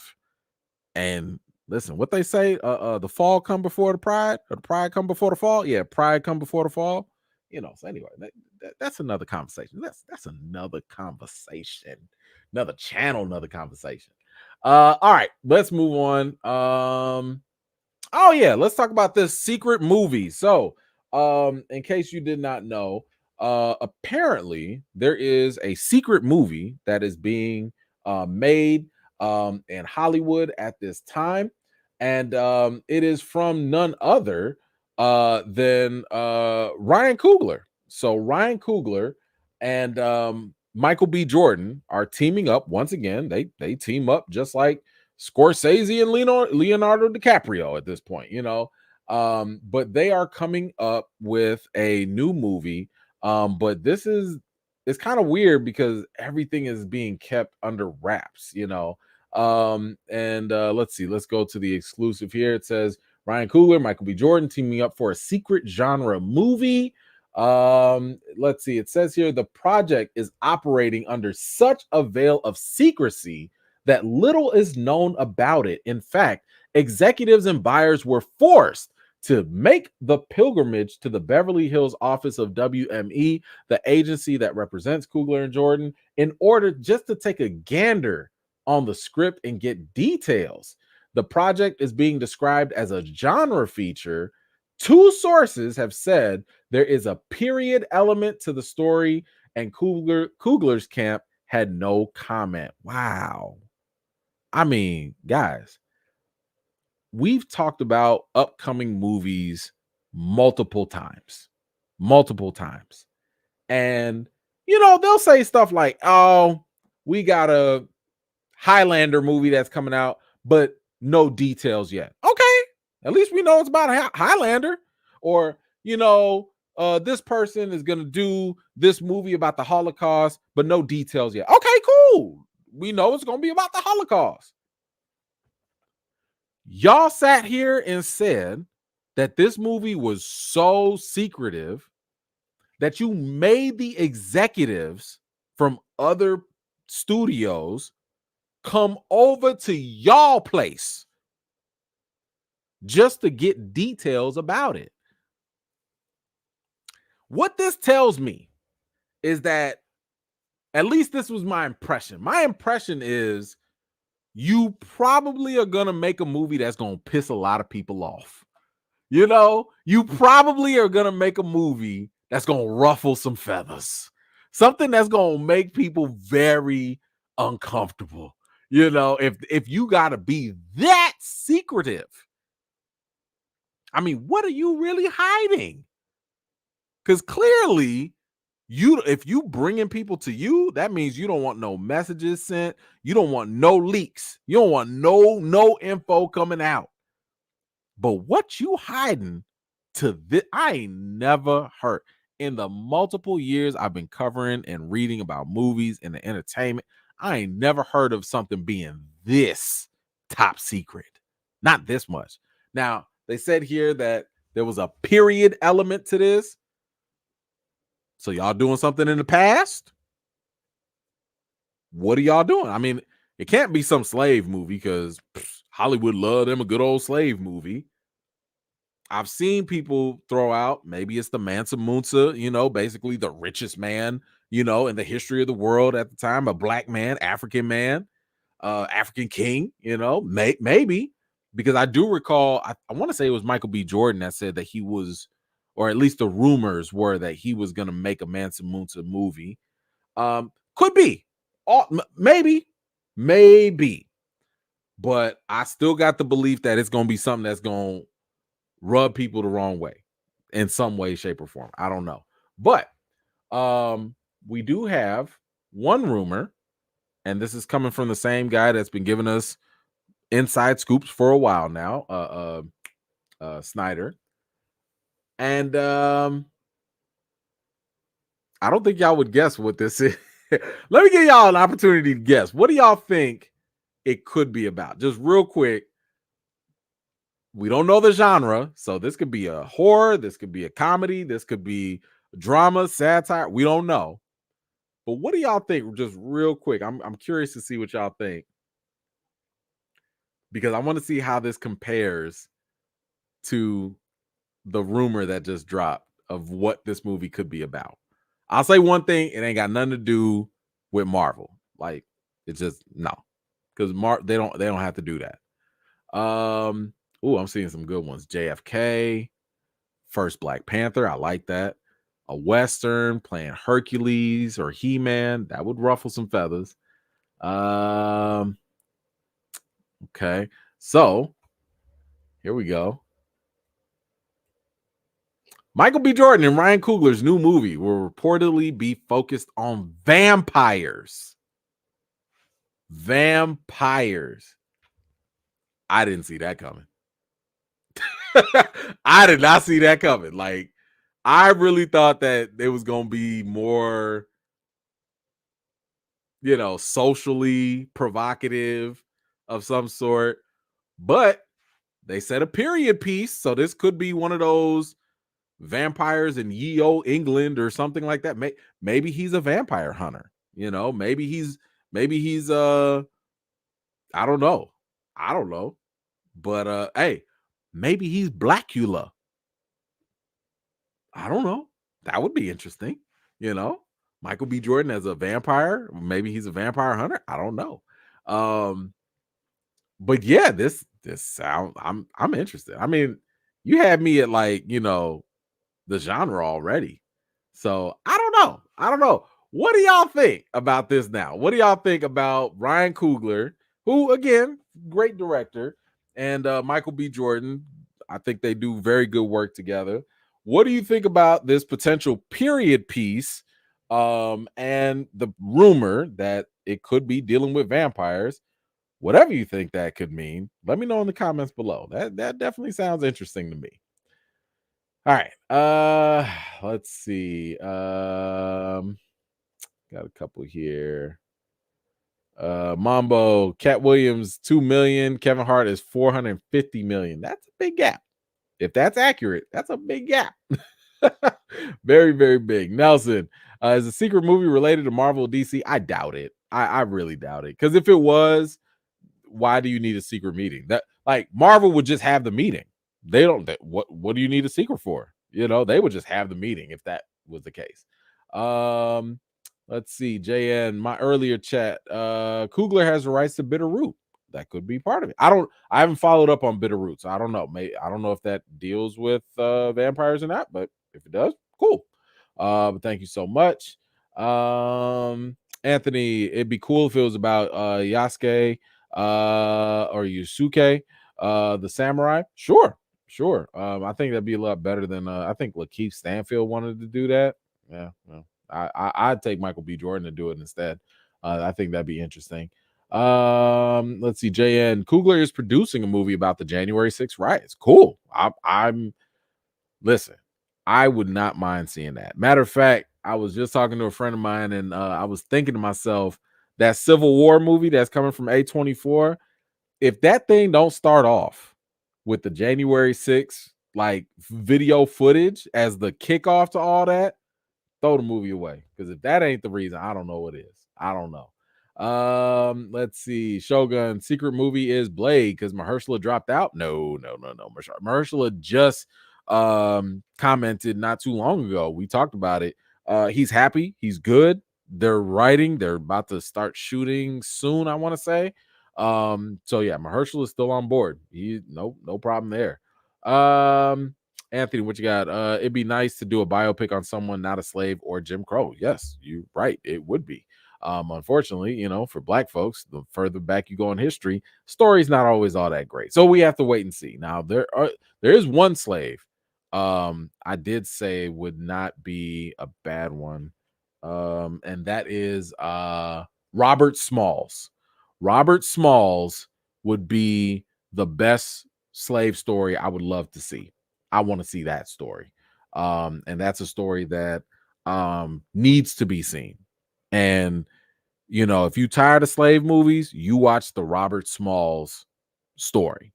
I think that right there, that would be worth watching. That would be it. I think there was a TV series that was potentially doing that, but yeah, we'll see.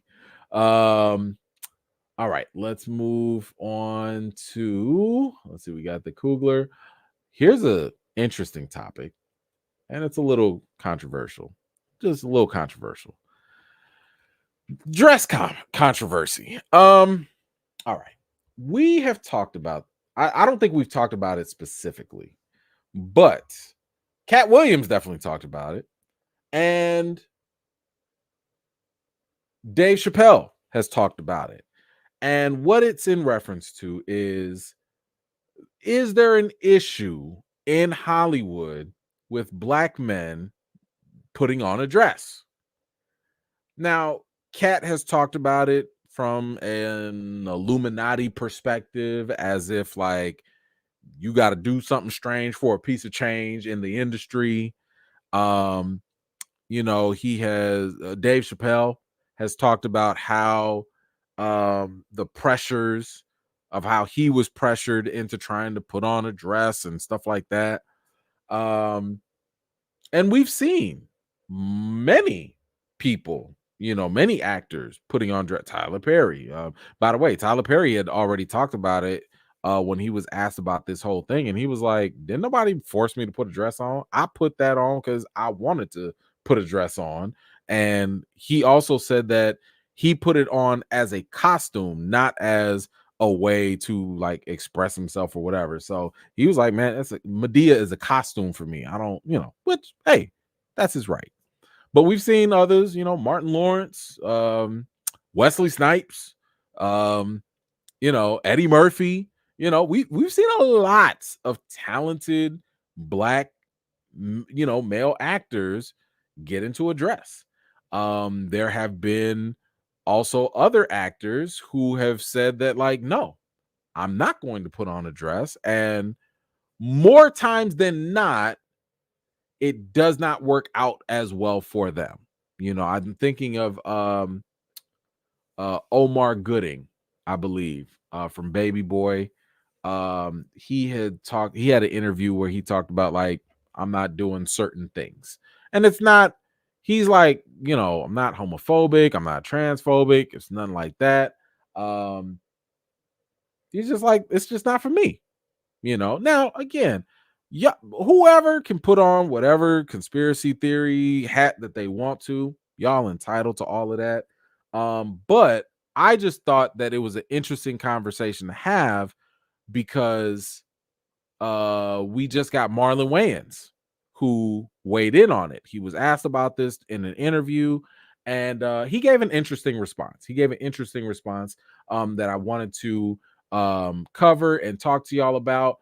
Because if you recall, I mean, listen, him and his brother Sean, they put on a great performance in White Chicks. Like that was funny. It was a great whole thing where they dressed up as these white girls, and I thought it was a pretty good comedy at the time. But he did weigh in on this subject, and I thought it was interesting, so I did want to cover it real quick. He said here, you talking to a black man that put on a dress. The conversation, to me, it's silly. It's a negative thing that is only in black people. We have, for some reason, been programmed to look down on the craziest parts of our spirits. We're supposed to embrace our past, our history, our heroes, different levels of comedy.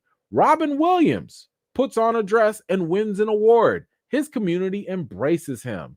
We're labeled by our own people. That is not an artist mindset. When you're an artist, you just go out and create art. Hey, he's not wrong. He's not wrong. Robin Williams definitely got nominated. I want to say Dustin Hoffman, I think, also got nominated as well. Like, in other words, especially in white community, white culture, they don't have a problem dressing up in, cross-dressing or whatever for certain roles. And people elevate them. They highlight them for it. But this is the only pushback I would give to Marlon Wayans, which is, he said here, what did he say? It's a negative thing that is only in black people. My question, and if I were interviewing him, I would have said, why do you think it's only in black people that have that? So I'm not going to take away anything that he said. I'm not going to take anything away from that because he's right. As an artist, it's art. You should be able to do whatever in art and not be vilified for it.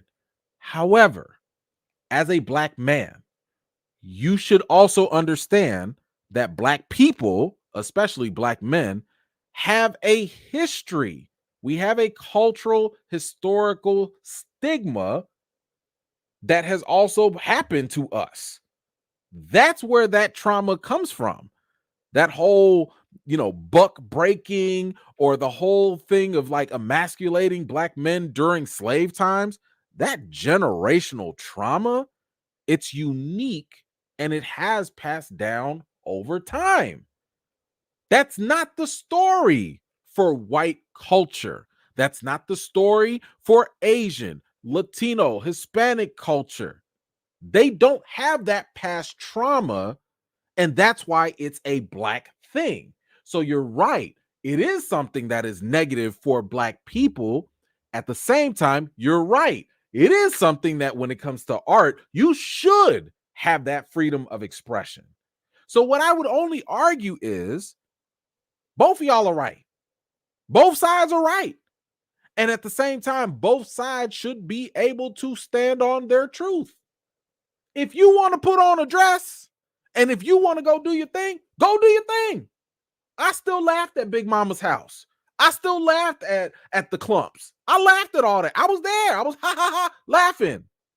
But when they say, hey, do you want to put on a dress? No, that ain't for me. That's not for me. Oh, that's not for you either? Okay, it's not for you. And both should be okay. I'm not going to vilify Ricky Smiley for playing Miss Bernice. I'm not vilifying him for that.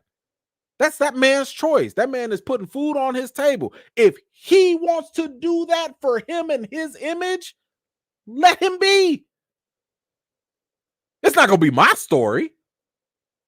I don't know if I told y'all this, but I've been approached. I'm not for no movies or nothing big, but I've been approached by some industry folks one time. Little funny ha. Hey, E-Man, don't you want to wear a wig and don't you want to put on a dress? And I said, no, not for me. Come on, it'll be funny. No, not for me. I'm straight. I'm good. No thanks. No shade to nobody else. It's not for me. And if that's the case for other people, so be it. But I don't think that we need to vilify each other for having those type of, feelings, because at the end of the day, I understand. I understand if somebody's like, no, that doesn't speak to my definition of manhood. And I also understand if somebody says, if I put on a dress, it doesn't define or defile my manhood either. I think both of them can be right. So yeah, I'm gonna play the middle on this. I do think that both sides have a right to feel how they want to feel, but I do feel, especially with Marlon's comments, it's a little disingenuous to just kind of discount the past trauma of why black men especially feel some type of way when it comes to this, because we do have that history. So anyway, where do y'all stand on this whole topic of black people, especially black men dressing up? Does it bother you? Does it not bother you? Do you think the art should speak for itself? Do you think that, man, maybe nope, none of them should do it? Whatever you think, let me know in the comments down below. All right.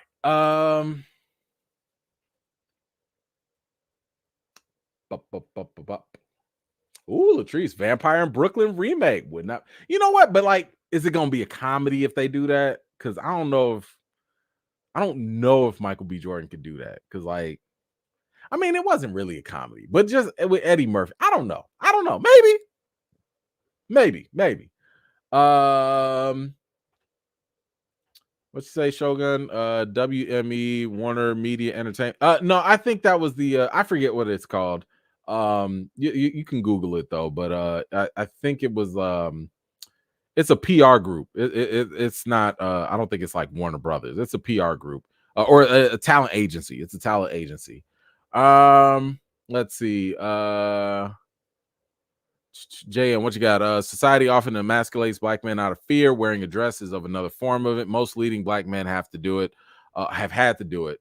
Well, listen, I would just say that, like, I'm not the conspiracy theorist. At the end of the day, I still think that all of these people that choose to do it have a choice. And for whatever those choices are, they got to live with it. And if they're okay with it, I'm not tripping. If they're not suffering from mental, trauma from it or whatever, I'm not going to have a problem with it. That's their business. But I do think that it should also be respected that for the people that don't want to do it, should not be vilified for it, because it does come from a real place of real trauma as well. So yeah, y'all, I'm not the conspiracy theorist. I don't go saying it's an agenda. I don't get into that, but I feel like everybody's got their own mind and they got to make their own decisions and they got to stand with that. That's where I stand with it. Let's see. Mo Show, what you got? Oh, thank you, man. What up, E-Man? Watching you in the airport lobby. Love the commentary. Thank you so much, Mo. I really, really appreciate you, brother. Thank you so much for the support, and make sure you have a safe travel wherever you are going. All right, so now this was my the big news of the week. Just kept dominating the headlines over and over and again. Was Daredevil and some MCU updates, y'all. I have been telling y'all for the longest, Marvel has finally got some things going in the right direction, right? And what I've told y'all in the past is the fact that Marvel does not have a formula. This is one of the reasons why back when Avengers came out, and y'all remember when DC started looking at Marvel over their shoulder and they started getting nervous and they was like, man, we got to change up Justice League. We got to change up Batman v Superman. We got to do that Marvel fun. And it was a whole mistake, because Marvel has never had a formula that they've committed to 110%. Marvel do things and they keep doing them until they stop working. Once they stop working, then they change and they try something else. And what we talked about a couple weeks ago is that when it came to Daredevil, we had some positive changes. So just to give you a quick refresher, Daredevil was looking pretty weak. It was looking pretty weak. They was already shooting episodes, and we was not even going to see Daredevil at least in costume for like 4 episodes. And Kevin Feige came in, was like, hell no, this ain't going to do it. Got rid of them writers, and they brought in the dudes that did the Punisher on Netflix. They brought the Punisher team in and said, y'all gonna take care of this. And Marvel has changed up their whole system, because in the past, Marvel has been a movie. I'm sorry, Marvel Studios has been a movie company, right? Their whole approach has been, what are we gonna do? Because our main bag is the movies. So WandaVision, Falcon and Winter Soldier, all them other things that came out before, what was their purpose? To set up movies. But guess what? It don't last. So after a while, when you're not setting up movies, but you get this mandate from Bob Chapek and Disney that says we want more content for Disney Plus. Okay. Well, we got to hurry up and put more stuff out. So they kept putting more TV shows out. Some of them were all right, and some of them were not. And guess why? Because these guys were not they were not TV, producers. They thought that they could come in, and this is by their own admission to a degree. They thought that they could approach making a TV series the same way that they can approach making a movie. And I'm sorry, that's not how it works. And they learned that the hard way, right? With low ratings, with bad critical reviews. I mean, just throwing money at a series does not make it better. What was it? Secret Invasion was $200 something million. That's a movie budget. $200 million. And y'all still got out there with one of the worst rated MCU TV shows. That's not good. That's not good. So with that said, they changed it up. They say, you know what? We're going to do TV the way everybody's been doing TV. We're going to get a showrunner. We're going to have one person that has like the show Bible. We're going to develop the character. Yeah, it might have some loose connections to the movies, but we going to focus the TV shows on themselves, and that's it. Great. So like I said, they brought in the team from Punisher for Daredevil. Great move on that end. But y'all, we got some more exciting news coming from Vincent D'Onofrio, who plays Kingpin in Daredevil. He gave us a nice couple of updates in his interviews and stuff, which I think are going to be positives for Daredevil.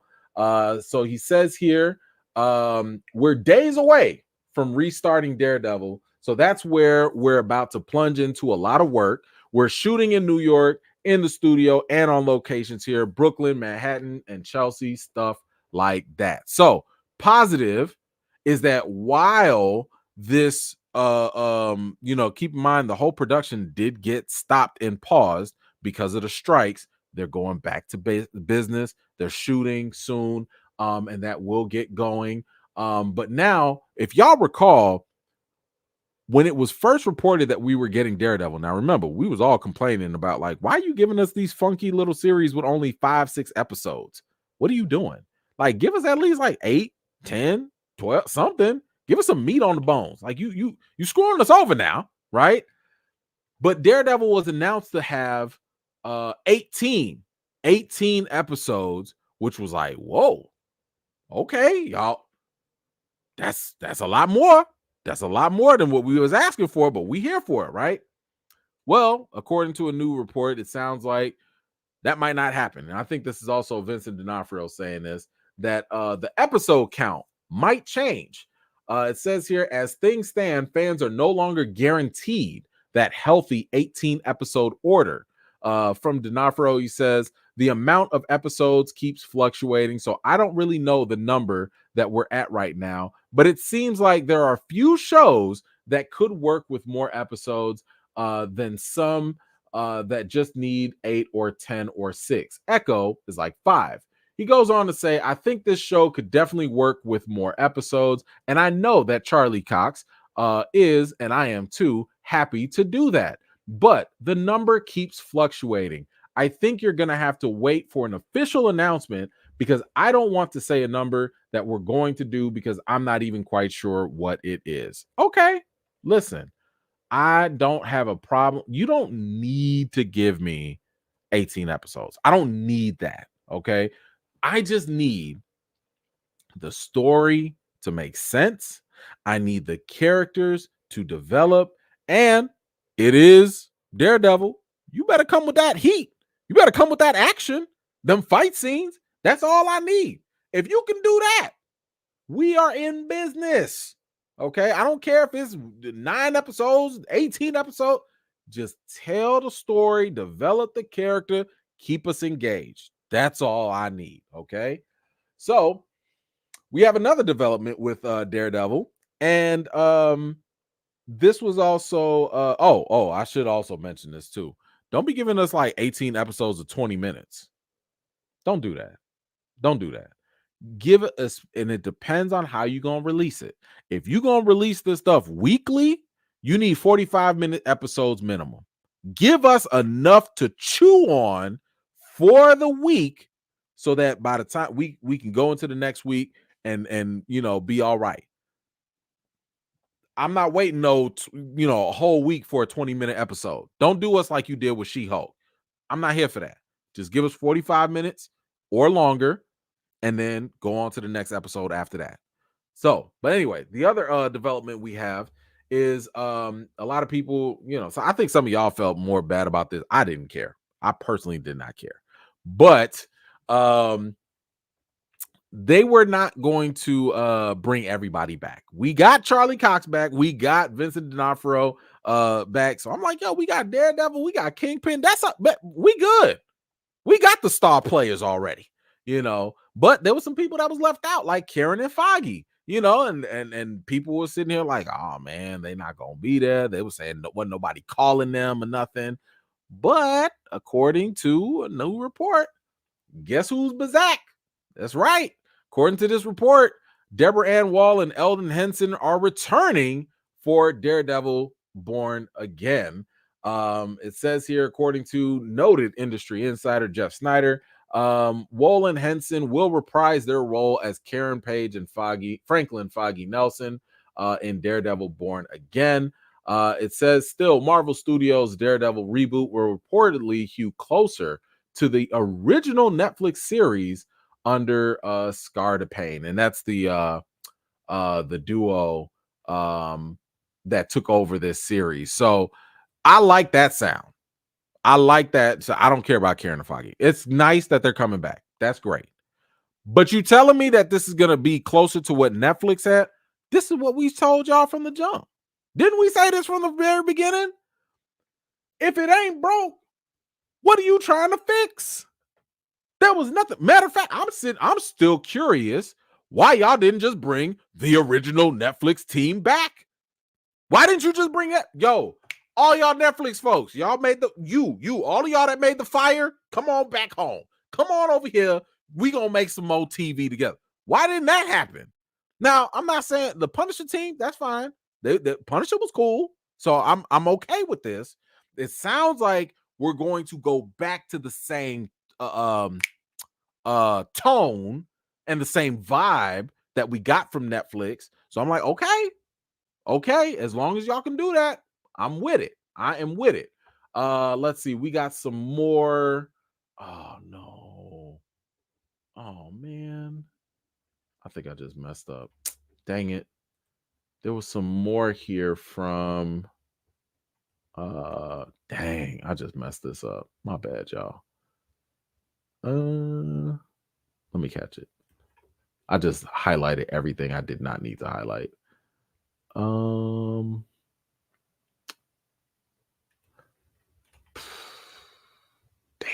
that messed up. Sorry about that. Okay, so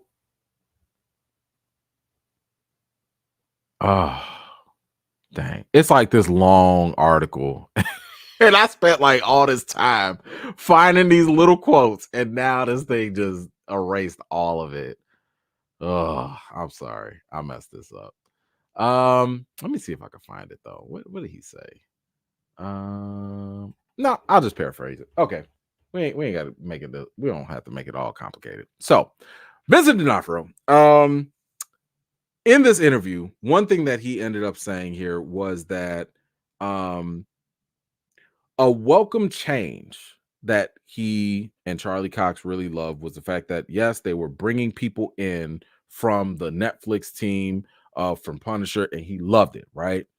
But he also talked about that now, because of Marvel stepping back and realizing that this stuff was not working, right? They realized that we can't keep doing this movie approach. I just talked to y'all earlier about how they were changing all their approaches up.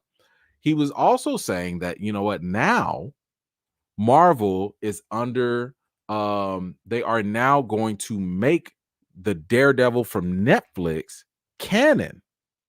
So now it's finally official that the Netflix Daredevil and everything that happened is now going to be MCU canon, and it can seamlessly transition into the MCU.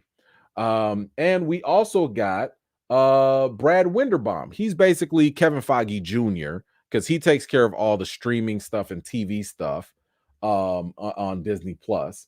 So he weighed in on this canon as well. He says here, I can say that up until this point, we've been a little cagey about what's sacred timeline and what's not sacred timeline. That was born of, frankly, a period at the studio where we were like, we have to stick the landing with the vendors. It was another part of the company developing the Netflix stuff.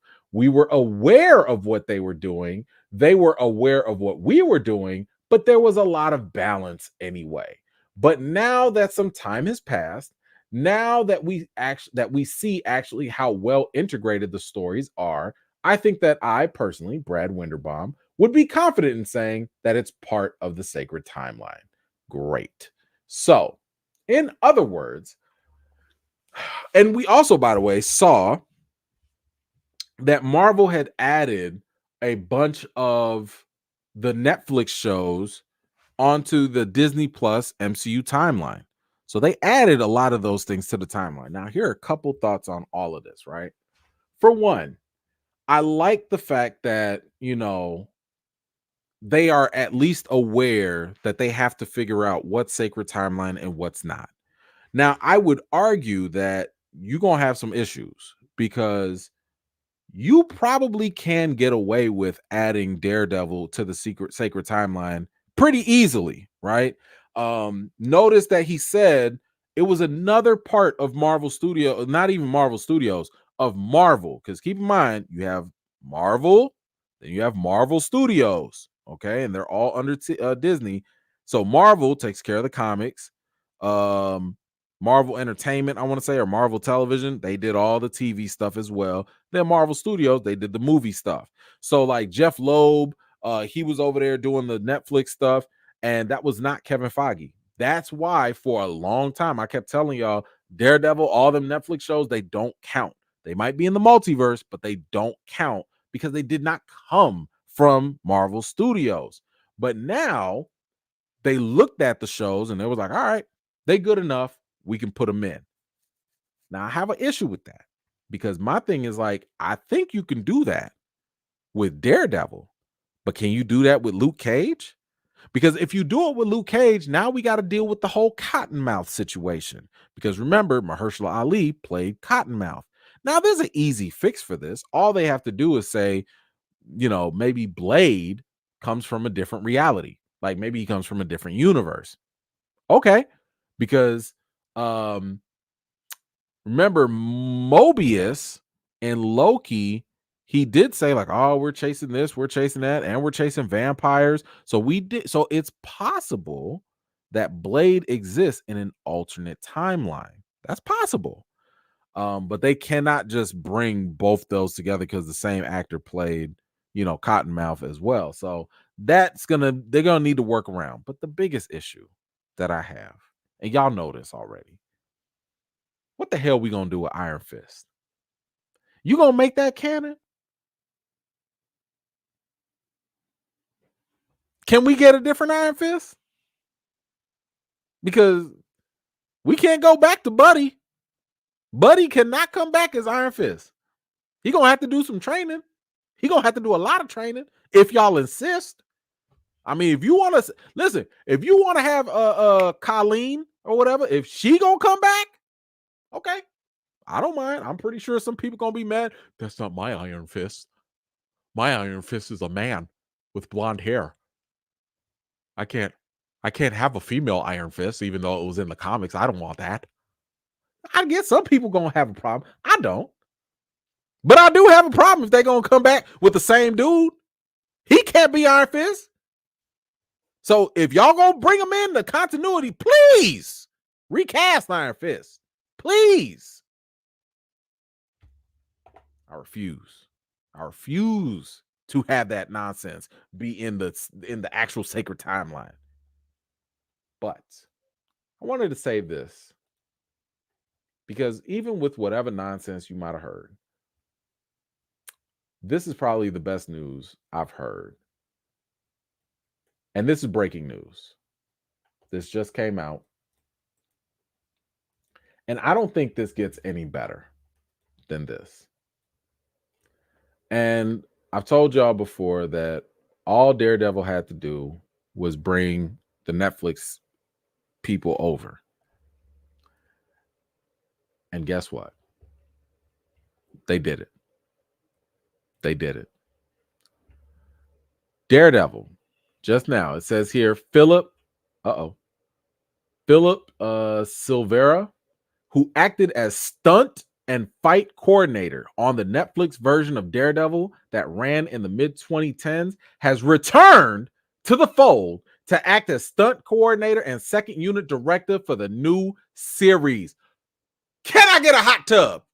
Yes! What? If this ain't a good sign for Daredevil, I don't know what is. You gonna bring back the same person that was responsible for the hallway scene in Daredevil? Y'all know what I'm talking about? I don't even have to describe. The hallway scene. I don't know if it was him directly, but you bringing somebody back from that team that understands the work that made Daredevil on top. That's all I needed.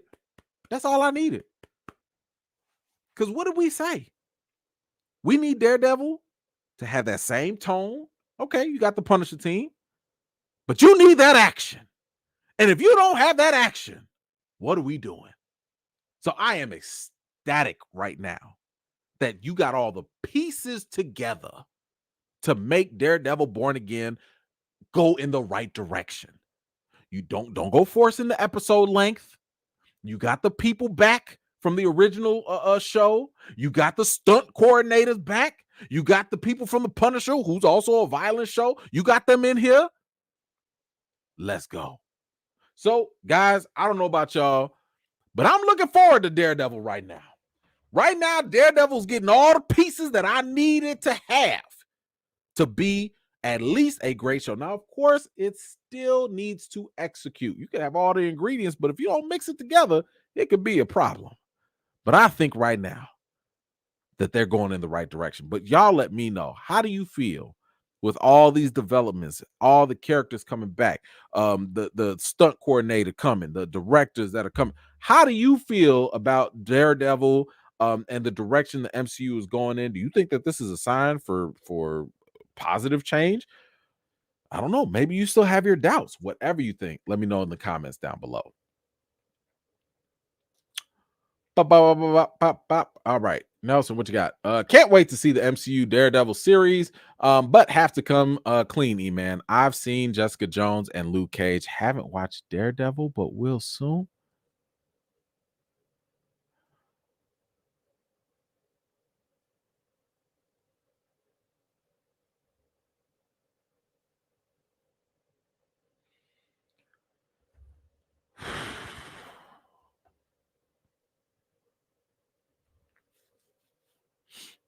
What are we doing?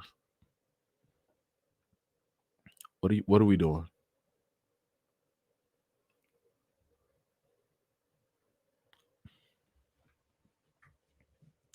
Nelson, I say this with nothing but love from one brother to another. But you have an unnatural allegiance to avoiding great stuff.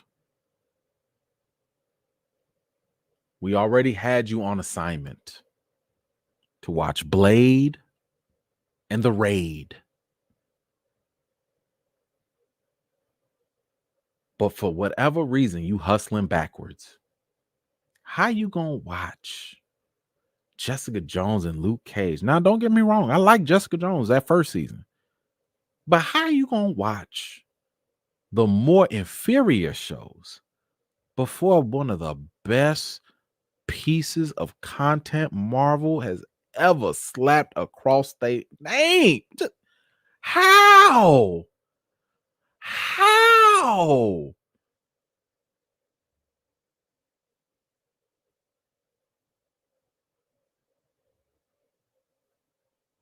I don't know, bro. I don't know. I don't know. I don't know what to do. I don't know. I, I'm gonna just move on, man. I'm gonna just move. I got nothing. I got nothing for you, bro. I got nothing. I thank you for the support. You already know it. Can y'all help him? Maybe E-Fam, E-Chat. Can y'all help him? Help my man Nelson. I don't know. I don't know. All right, let's see. Didier, what you got? The biggest conflict would be Jessica Jones. Kilgrave was an Avenger level problem. He was. Kilgrave definitely was. Were they aware of him though? I don't. I wouldn't say that would be a conflict though. But he definitely was a very, very big problem. He's one of my favorite villains. Like that guy. I hated that guy. I hated that guy. That guy was bad, but he was such a great villain. Great villain. Oh my gosh. Let's see. Nelson, what you got? Iron Fist is retconned after Loki season 2. You know what? That's actually a good go ahead, Nelson. Go ahead and redeem yourself. I appreciate that. No, like that could be a good way to go about it, right? Like Marvel could totally say, like, when Loki was out here, pulling them weeds and stuff or whatever in the air, whatever he was doing, that he changed stuff up. Sure, fine. That would be just fine with me. That'd be a great opportunity to recast Iron Fist. Absolutely great. Let's see. 49ers for life. I've gained more sympathy for Iron Fist and Finn Jones once I learned that the showrunner for the show also did Inhumans. That guy is trash. Yikes. So I didn't. Because I never had a problem with the show. I had a problem with his portrayal and his performance. Him specifically. That like the show, I was into it. I like Colleen. Colleen was great. But it was him. I didn't put that on the director still shot it, so I guess you could put some blame on him, but I put that on Finn. But thank you so much. Nelson, back to back. Look at Nelson trying to come up. Hold on, we're gonna say that one. Look at Nelson trying to come up. I see you, bro. Iron Fist can trade with Shang-Chi. Is that gonna be enough? Is that enough? I don't know. It's she. What you got? The hallway scene. Listen, that's all we. Whenever you create something that elevates the genre, you have to come back. You have to come back. You know.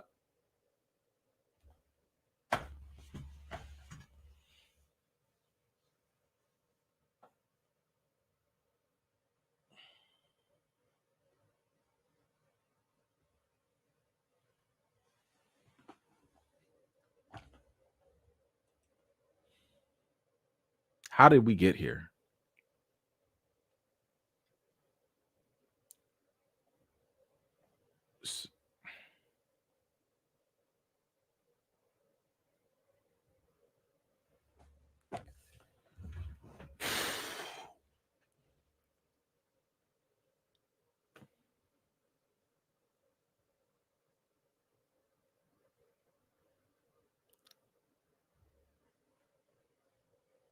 Like I feel like I've failed you. I feel like it's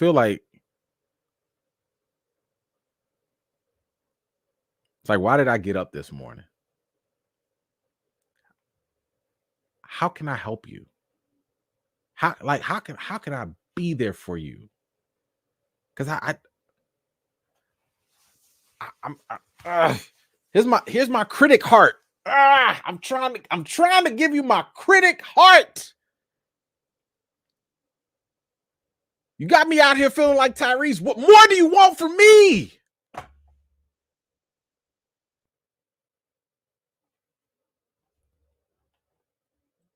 I can't do no more. Nelson, I can't. Yeah. Just come on. Yeah. Come on. I can't. Y'all got to help him. Help a brother out. I'm trying to help y'all. Y'all got to help him. I mean, you been here. You a vet. You a whole vet. Bro, we've been here for years. Bro, we had a whole pandemic.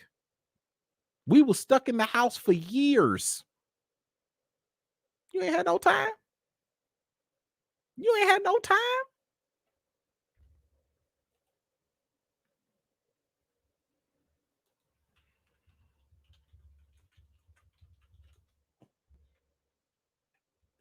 You finna make me play that song, but I ain't gonna get it demonetized. Heard it all before. Y'all remember that song? Mm-hmm. Heard it all before. We not going, bro. We not going. Where is it at? Cap. We not going. No. Don't tell me nothing you gonna do. Tell me what you have done. Okay. That's what I want to hear. I want to hear what you have seen and what you just got done see. That's what I want to hear. What is this? Anthony, I have an assignment. I know my assignment. I know what I said I'd do. I get to it. I ain't put no deadline on it though. I get to it. Let's finish off some of Nelson's other questions here. Did I watch Justice League Infinite Crisis Part 1? Yes, I seen it. And it was actually pretty good.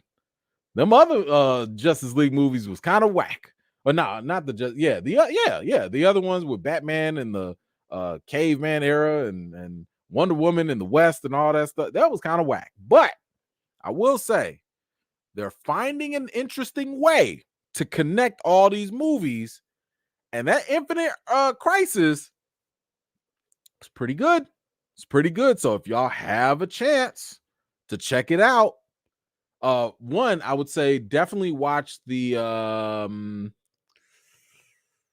John Constantine. There was like a little there was like a little special movie or whatever that they did first. Watch that, and I believe that will connect to Infinite Crisis. But yeah, I just watched the Infinite Crisis. It was solid. It was definitely solid. Did you watch it? That's a better question. Did you watch it? You asking everybody else what they watch. Did you watch it?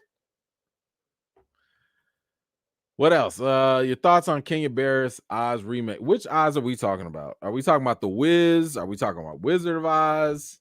I haven't heard about this, so I don't know. Oh, this is fresh and new. Okay, that's why I didn't know. Okay. Let's see. Oh.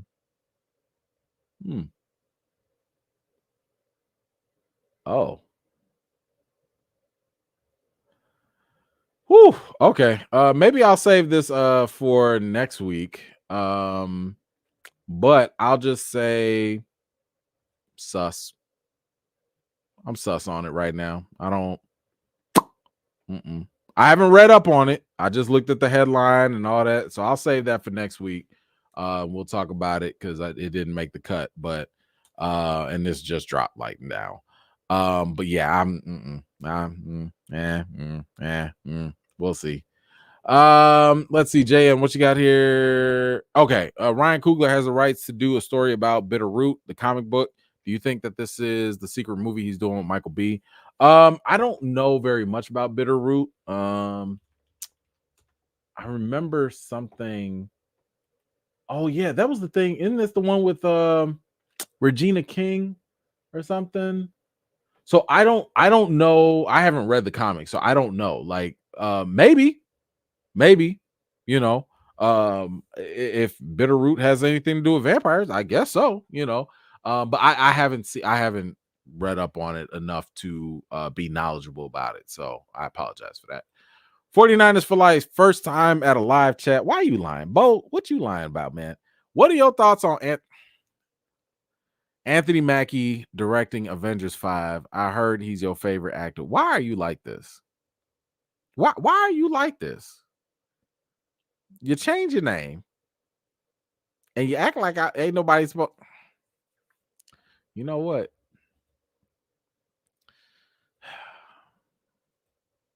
I'm gonna pass on that.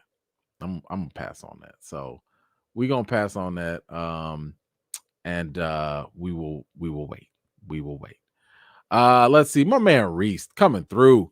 Let's see. Did I see Aldis Hodge? That he wants to be T'Challa from Fandom Wire. So yes, I did see that. We actually talked about that. I want to say last week or so. So Aldis Hodge was not a current comment from him. That was something that he said back in 2011. So he said that almost 7 years before Black Panther even got started. So yeah, your question here, will I start Recast T'Challa again? No, I'm not starting it again because honestly, it hasn't really stopped. It's really just on pause for me because I like to wait and see what they actually do with this new iteration, or if they're going to reboot. Maybe they reboot, maybe they start, a new universe, and that can be an introduction to another T'Challa. So I'm waiting to see what they do first. But no, the Aldis Hodge thing was actually a lot older. It just got resurfaced, and they just kind of put it up there. But that's an old quote. Whether Aldis Hodge wants to do that again, I don't know. But I wouldn't be surprised if he did, but I don't think we don't have any new quotes from him, not yet. But thank you so much, Reese. I really appreciate you and your efforts, man. Thank you. Anthony, what you got? Blade reboot comes out before Nelson sees Blade 1. At this point, I'm not taking no bets. I don't know. I'm not taking no bets either way. Isaiah, thank you so much. Bring Keanu back for Constantine, John Wick style. I would love it. I would love it. And Constantine, Keanu's been saying that he wants to do that. He's already said he's down to come back, as Constantine, and he's been pushing it, but it's a DC thing. Apparently they don't want to. I don't know. But anyway, guys, that's all I got for today. I want to thank y'all so much for hanging out with your boy. It really means a lot to me. Thank you for all the support. I would like to collectively request that everyone send some thoughts, prayers, and support, positive vibes towards Nelson. We want to help this brother go watch some good content. We want him to watch good movies. We are urging for him to watch Blade. We are urging for him to watch The Raid, and apparently now Deadpool 1 and 2. We don't know how long this list could be. There could be other tragedies that have not been seen. But we do want this brother, because we are fam, right? We care about each other now. We want this brother to go see something. Okay, we need him to see something. So yes, we will come together, and hope for the best with that. Tyra, what you got? Thank you so much. Are you going to review Not Another Church movie? I don't even know. Is that a thing? Not Another Church. That's a thing?